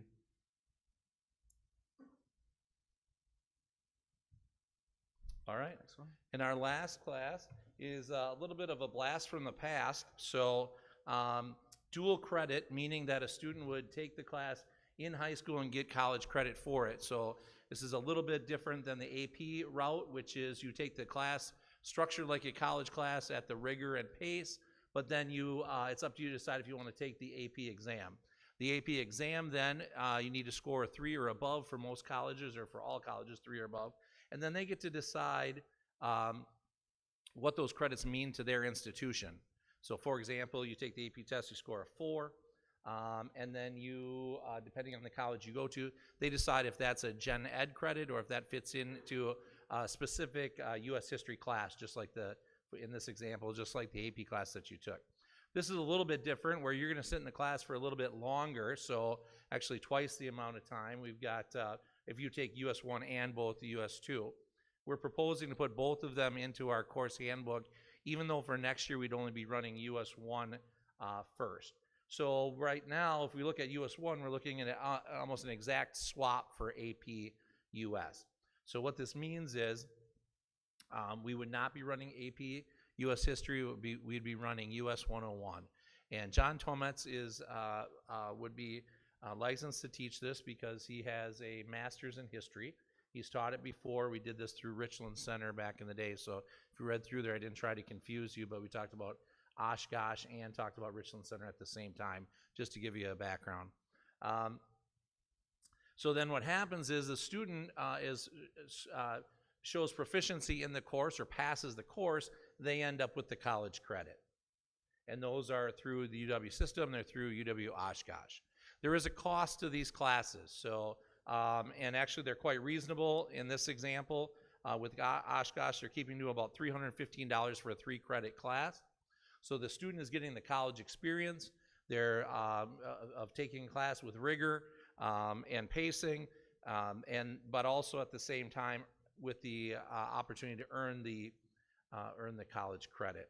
We then are looking at having a second-year option, US 102, and that would be another option for the student to earn 3 credits.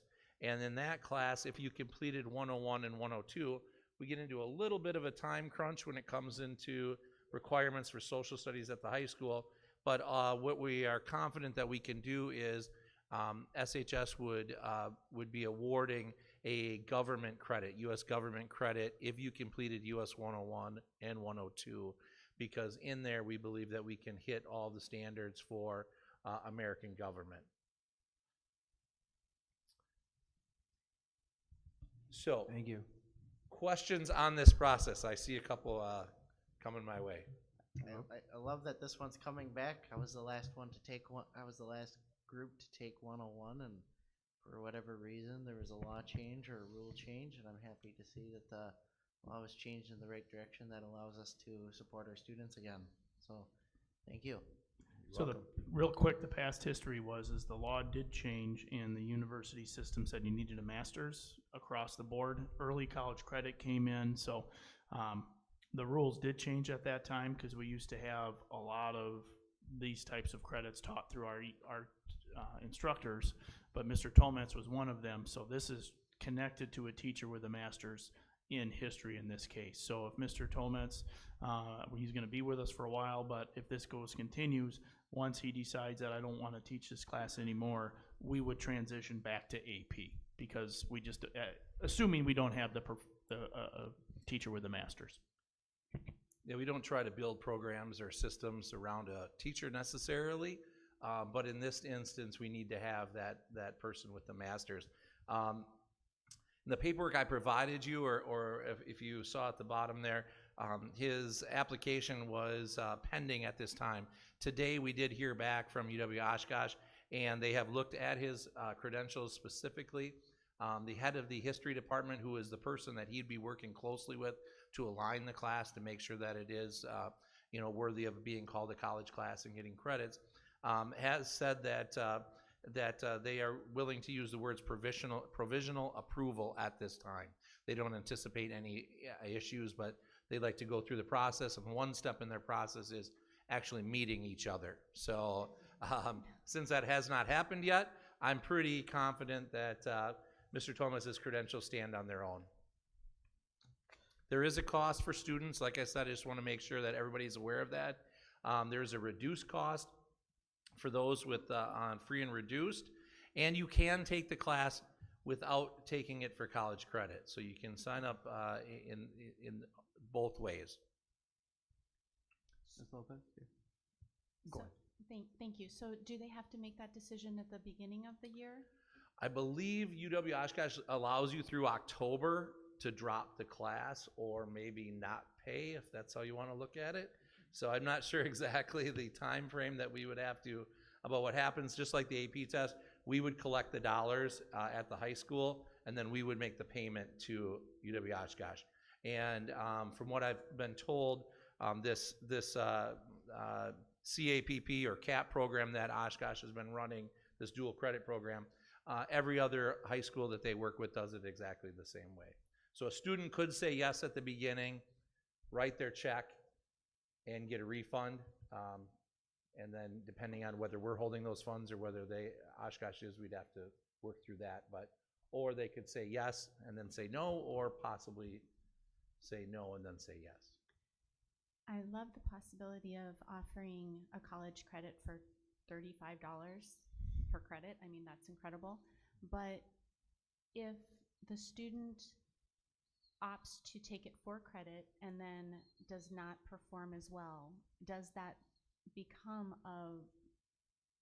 is that part of their transcript? So Like this course would go on the transcript, yes, because it would be a high school course.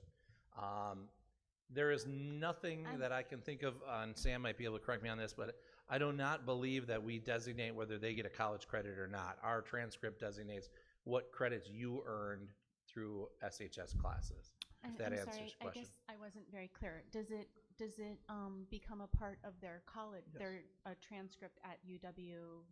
Oshkosh, yes, it does. It would at Oshkosh, Yep. yes. Okay, Yes, it would. So if they did not perform as well as they thought, that could potentially be a.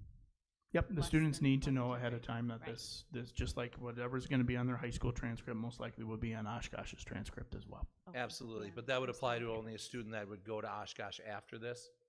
As, you know, if you take classes at different colleges, you get a transcript from each one of those colleges. So that may happen, but may not negatively affect a student if they don't choose Oshkosh as their Well, undergrad. I'm pretty sure though it will follow them. Okay, It thank will you. follow them. Thank you. Yeah, so I'd assume first year you were just gonna do 101. Correct. Do you then alternate years, or next year would he be teaching both classes? No, so we would roll it out over a 2 year, so we'd be teaching them both at the same time, yes. Yeah.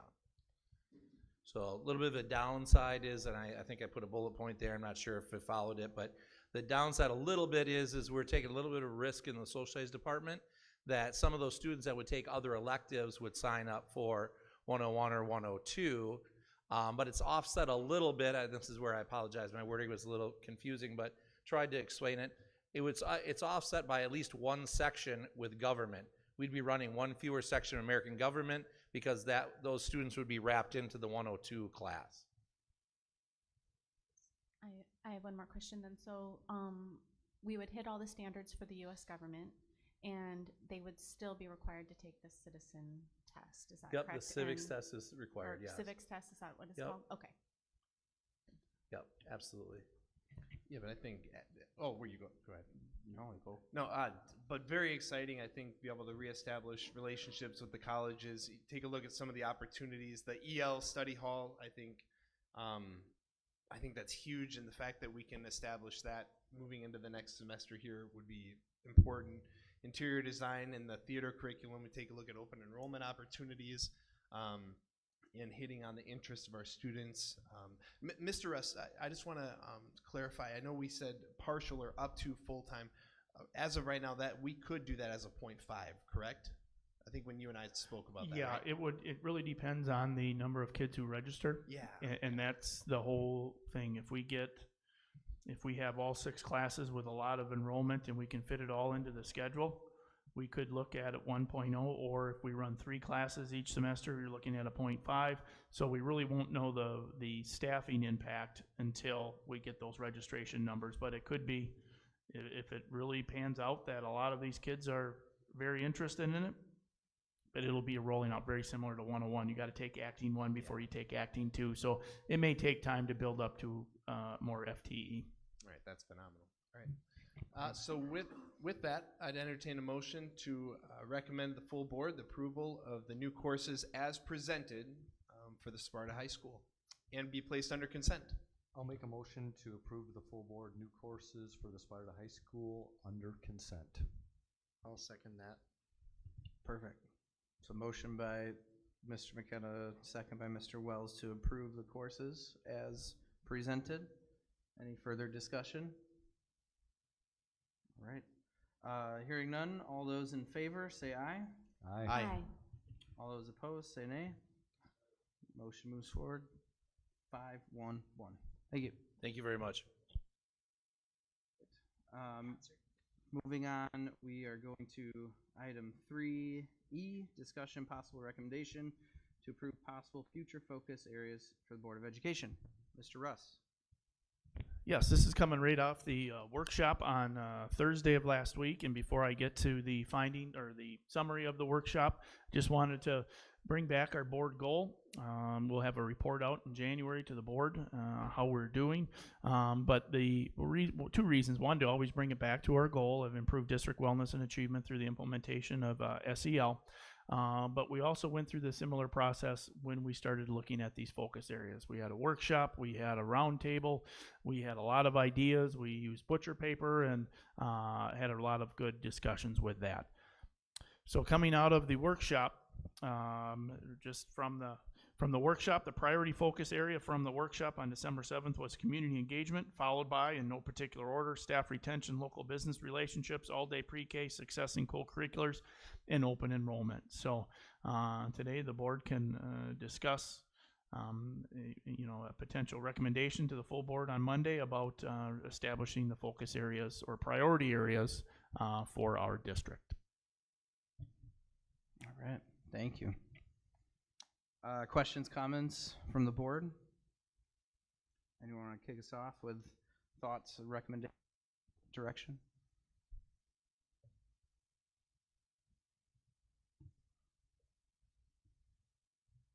Okay, thoughts? Go for it. I thought the workshop was great. Recommendation, I think we do it more often. I would love to see us be doing something like that maybe twice a year. I think it'd be really healthy to get foregoing community engagement, however the wording was, to give more opportunity for people to give feedback to what we're doing prior to us doing it, as opposed to letting us make mistakes first and then us correcting them. I thought the conversations that we had were great. I wish there was more community members there. We all said that during the thing. But I thought the conversation we had were healthy, and I like what we came out of it. I am perfectly content with looking at these focus areas as presented. Thank you. A motion? I didn't hear one. Okay. Do you want to follow up with that?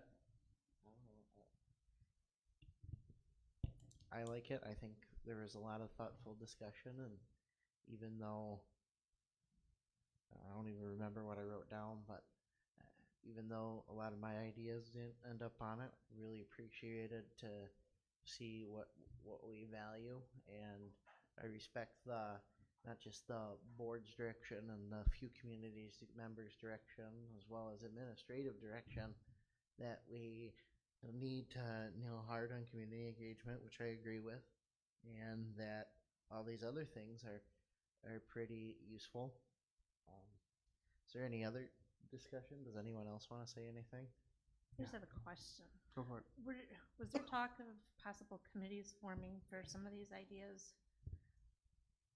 That's always a possibility if we wanted to I go don't that remember route. if we specifically stated any, or. So right now, we're just looking at where to guide those specific committees. If we wanted to have a committee focused on community engagement, we would focus on that if that's the board direction. If they wanted to focus on any of these, staff retention, local business relationships, all-day pre-K, success in co-curriculars, and open enrollment, this is what this discussion would lead to, if that's the will of the board. So kind of that would be a next steps of a plan around these focus Yes. areas based off of what we would decide tonight / next week, basically. Okay. Does that help? Yeah. it would be that, you know, the community engagement is pretty high level. It would be a committee to focus in on what would that look like? And same thing with staff retention and the other ones, what would that look like? So this just sets the direction for those committees. Yeah, go for it. Thank you. So are we confident that we could support a focus of 6 different items, or are we thinking that community engagement would be our focus and the staff retention, business relationships, whether or not the community wants and if it's viable for us to have a all-day pre-K, success in co-curriculars, how does that define, and why we're having our open enrollment issues? Do all of those fall within that community engagement focus, or are we thinking of each of those being a community or a district focus, a priority focus? I just worry that if we have so many, we're scattered, but that the one could be all encompassing and help us. Now, I don't know, maybe that's not the best way to go either.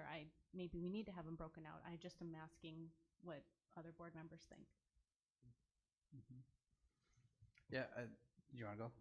I was gonna say, for me, I think what I heard was that last Thursday night at the workshop, I heard most everyone in attendance that community engagement piece was high priority. So I guess for me, along those lines, Ms. Lopez, 6 goals plus our SEL goal, that feels like a lot. So I would want to maybe see how we can weave in. To me, local business relationships, open enrollment, those should be always on our radar through a consistent community engagement plan. And so then maybe the staff retention, all-day pre-K, success in co-curriculars could be this version of the community engagement plan's focus, right? But I would maybe entertain making recommendations back to admin after we would select a focus area or 2 wherever we land to come back with that plan of what that would look like more specifically and how they would integrate those maybe subcommittees or topics. Does that make sense? Yeah. Good. I guess I picture this as a committee that's focused on our primary goal that has meetings with 6 other subtopics. Our goal is what community engagement. In this meeting, we're going to talk about how does open enrollment impact that? How does staff impact that? And tie those pieces together with our primary focus is always going to be that community engagement piece and how these things build on each other.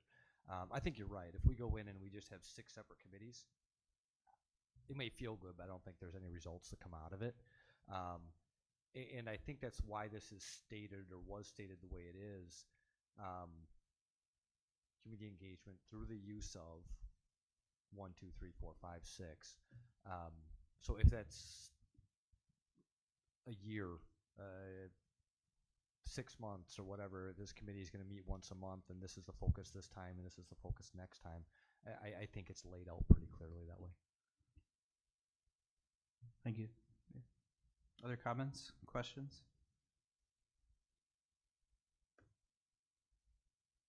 Otherwise, I'd also entertain a motion if anyone wants to take a shot at that.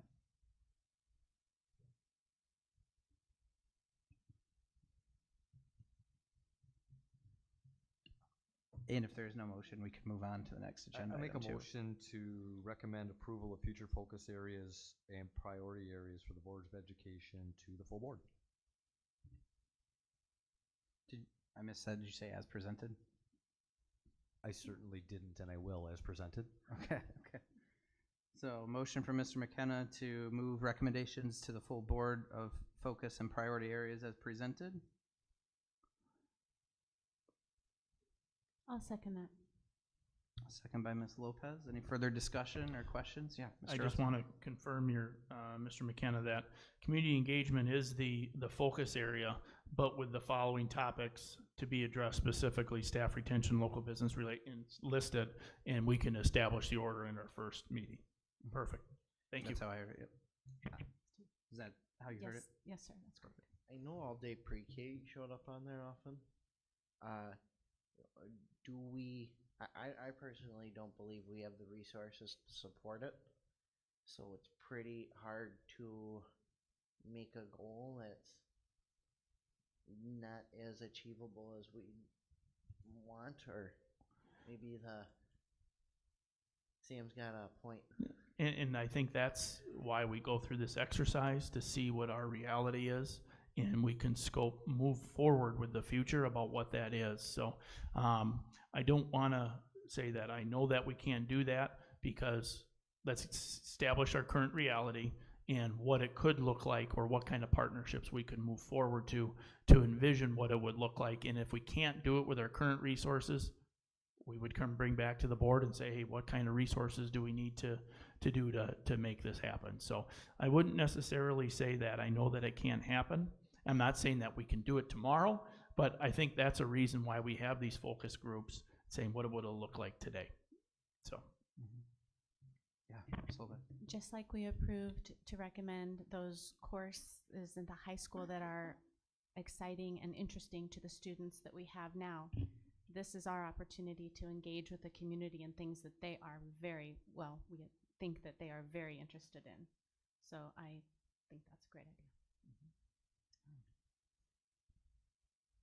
All right. Any further discussion?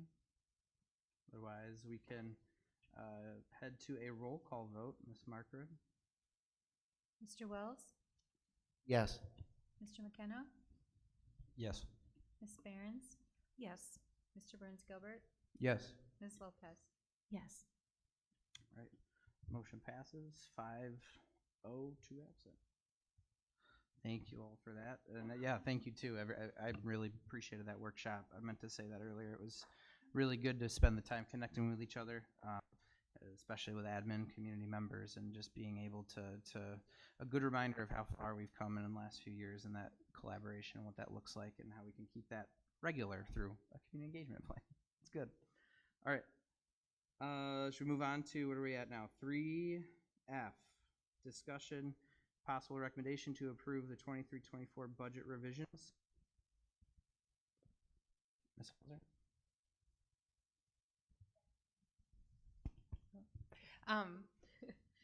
When I added this item to the agenda, I was still working through budget revisions.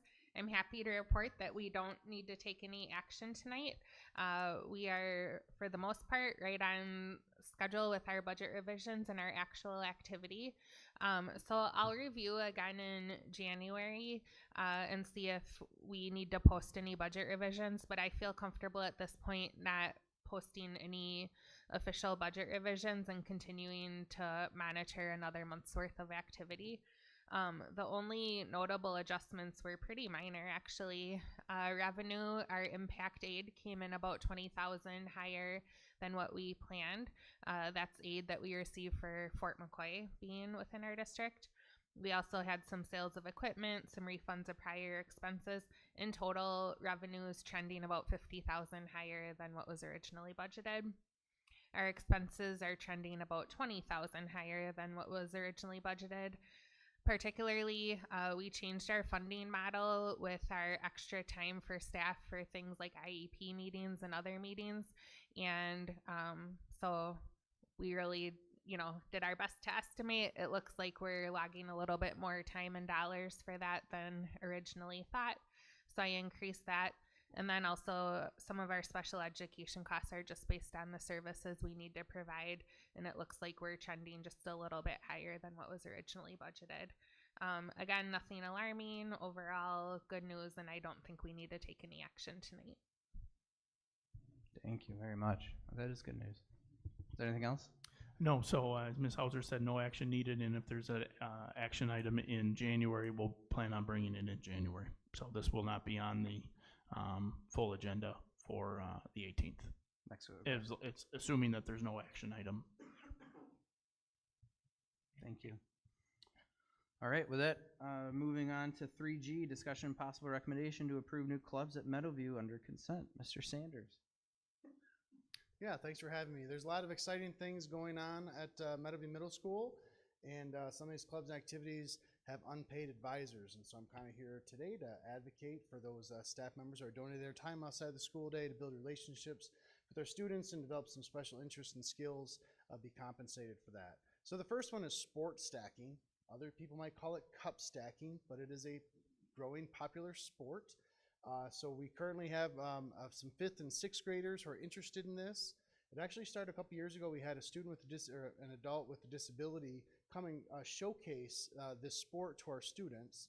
And those students are now really interested. They were interested in it at the time. Ms. McNamara was one of the teachers who started working with the kids as kind of an after-school group. And then this year we had another visitor, Shyla and Mark Samo, come and show how they play sport stacking. And it reminded some of the 6th graders the fun they had it when they were in 5th grade, new 5th graders. So we have about 42 students signed up. They haven't started practice yet. It'll be January to April. They'll have weekly practices, getting ready for at least one competition. In the future, there might be some discussion about us hosting our own competition, but that might require some equipment we'd borrow from other people. So something that students are interested in, and we don't really offer too much to our 5th and 6th grade students outside of student council and a few other things. So this is a great opportunity for them to start having individual fun in a collaborative group environment. Any questions about sport stacking? Yeah, these kids they're good at a lot of different talents. The other is an improv club. So as Mr. Russ mentioned earlier, we do have a theater class at Meadowview, and one of the things that they do is perform at Meadowview Night Live. In addition to that, we also have Mr. Simon works with our students once a week in an improv club, and he recruited Mr. Sam Brinks to work with them. They're working on the most important rule of improv is never say no, it's yes and. So whatever weird thing is happening, it's yes and, whatever to do. Last year they had 25 students. Am I on the right slide? No, sorry. Last year they had 20 students. This year they have 18, but it's kind of like one of those every week someone brings a new friend, and it's just kind of growing and growing as we get closer to that competition. So again, they've been going since October. They plan to go all the way to May, and they will do some presentations during that Meadowview Night Live. So my recommendation is that Mr. Sonneman and Mr. Brinks both get an extra duty contract for that. And the last would be our middle school musical. So obviously there's a lot of excitement in Sparta about musicals and theater productions, and we have that going on at the middle school as well. We've already had casting. I think we have 21 students in the production this year. They're doing Annie Jr. And so again, we have a director, an assistant director, and then some costuming that's required. And of course, that person doing costuming also helps out as needed. So that would be my recommendation. I think Mr. Russ, so the percents there, a percent of base. So the 1.5% positions I'm recommending is about $650, $660 maybe. And so like musical, the total impact would be a little over $3,000. The other clubs, I think in total is just a little over $5,000 I'm asking as far as cost. Any questions or concerns? Thank you, Mr. Sanders. Questions from the board? The one clarification, this is all out, since it's middle school activities, this is all out of Fund 80. So this is That was not, my question. It's all out of Fund 80 and open just as any other middle school activity would be. Thank you. Other questions from board? I just have a question on the middle school activities. So it's I thought it was athletics versus, it includes all activities. So if there's a middle school FFA, someone from outside, okay. New info. Yeah, all if it's considered a middle school activity, it is a Fund 80 expense. For, you'd be a little careful. A dance though, that's paid through the office of the principal. So that's not considered a middle school activity. That's not a Fund 80 expense. So, but when you think of FFA, sports, student council, all those are Fund 80 activities. Thanks for clarifying that. That was helpful. Not a question, but a request. Could you send an email whenever the sport stacking competition is? You want to compete against these kids, don't Nope, you? I want to see what the heck they're doing. Oh yeah, absolutely. I'll be happy to let you know. Thank you. Yep. That's good. You have another question? The sports act, yeah. At some point. I think there's a picture. Didn't my picture have Mr. Russ or Mr. Ott? Sorry, no, but it did a different picture. There was a picture of Mr. Ott trying to do it, but I chose one that included more students. We can see about getting a cup stacking presentation here. Absolutely. I think Mr. Ford and Mr. Ott are competing against each other for something. That'll be a great opportunity. There we go. awesome. All right, any further discussion? Otherwise, I'd entertain a motion. I move to approve the additional clubs at Meadowview as presented on consent, as long as we get a competition here in our board meeting. Just kidding about the last part. Motion by Ms. Lopez, I'll second. second by Mr. McKenna. Any further discussion? Otherwise, all those in favor say aye. Aye. Aye. All opposed say nay. Motion passes to the full board. Thank you, folks. All right, 4A, announcements and information. So, lots of excitement coming into the holiday season here. We had choir concert in the gym down the road there. We have choir concert down the road at SHS. So lots of good activities going on and a lot of excitement. Part of that excitement, as Mr. Sanders just said, if approved at the full board, we have a musical coming up in February, which means that they're going to need the stage area for their productions in January. So our board meetings are going to be on the floor, and we'll do our best to make sure that we have the video presentation yet, but we're going to try to make sure that that happens as well. So we have a shared space, and instead of them tearing down all the time and that sort of thing, we're going to move to the floor area. So, but our schools, a lot of things going on in our schools, just a lot of excitement. But it's also a time to be thankful for the holiday season, but also keep in mind that not all of our students are at the same economic level, and some of them go through a very difficult time socially as well. So our breaks are a little bit longer, and that's not always the easiest for all of our kids. So we're doing our best to wrap our love and support around them. Going into the holiday season, the backpack program is an excellent way, and I know there's a lot of other generous gifts going on in the district as well.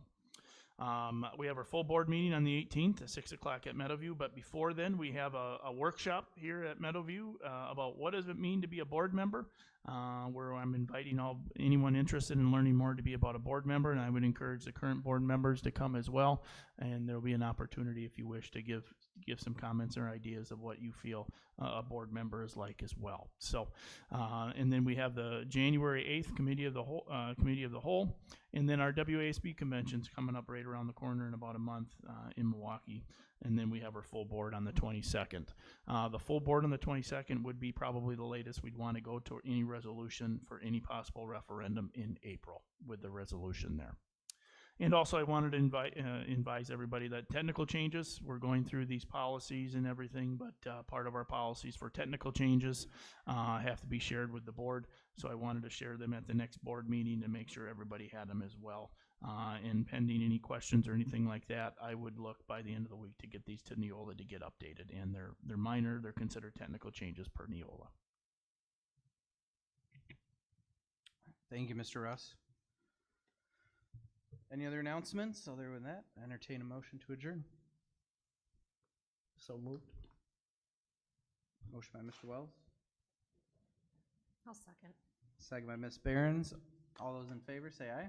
Aye. Aye. All opposed say nay.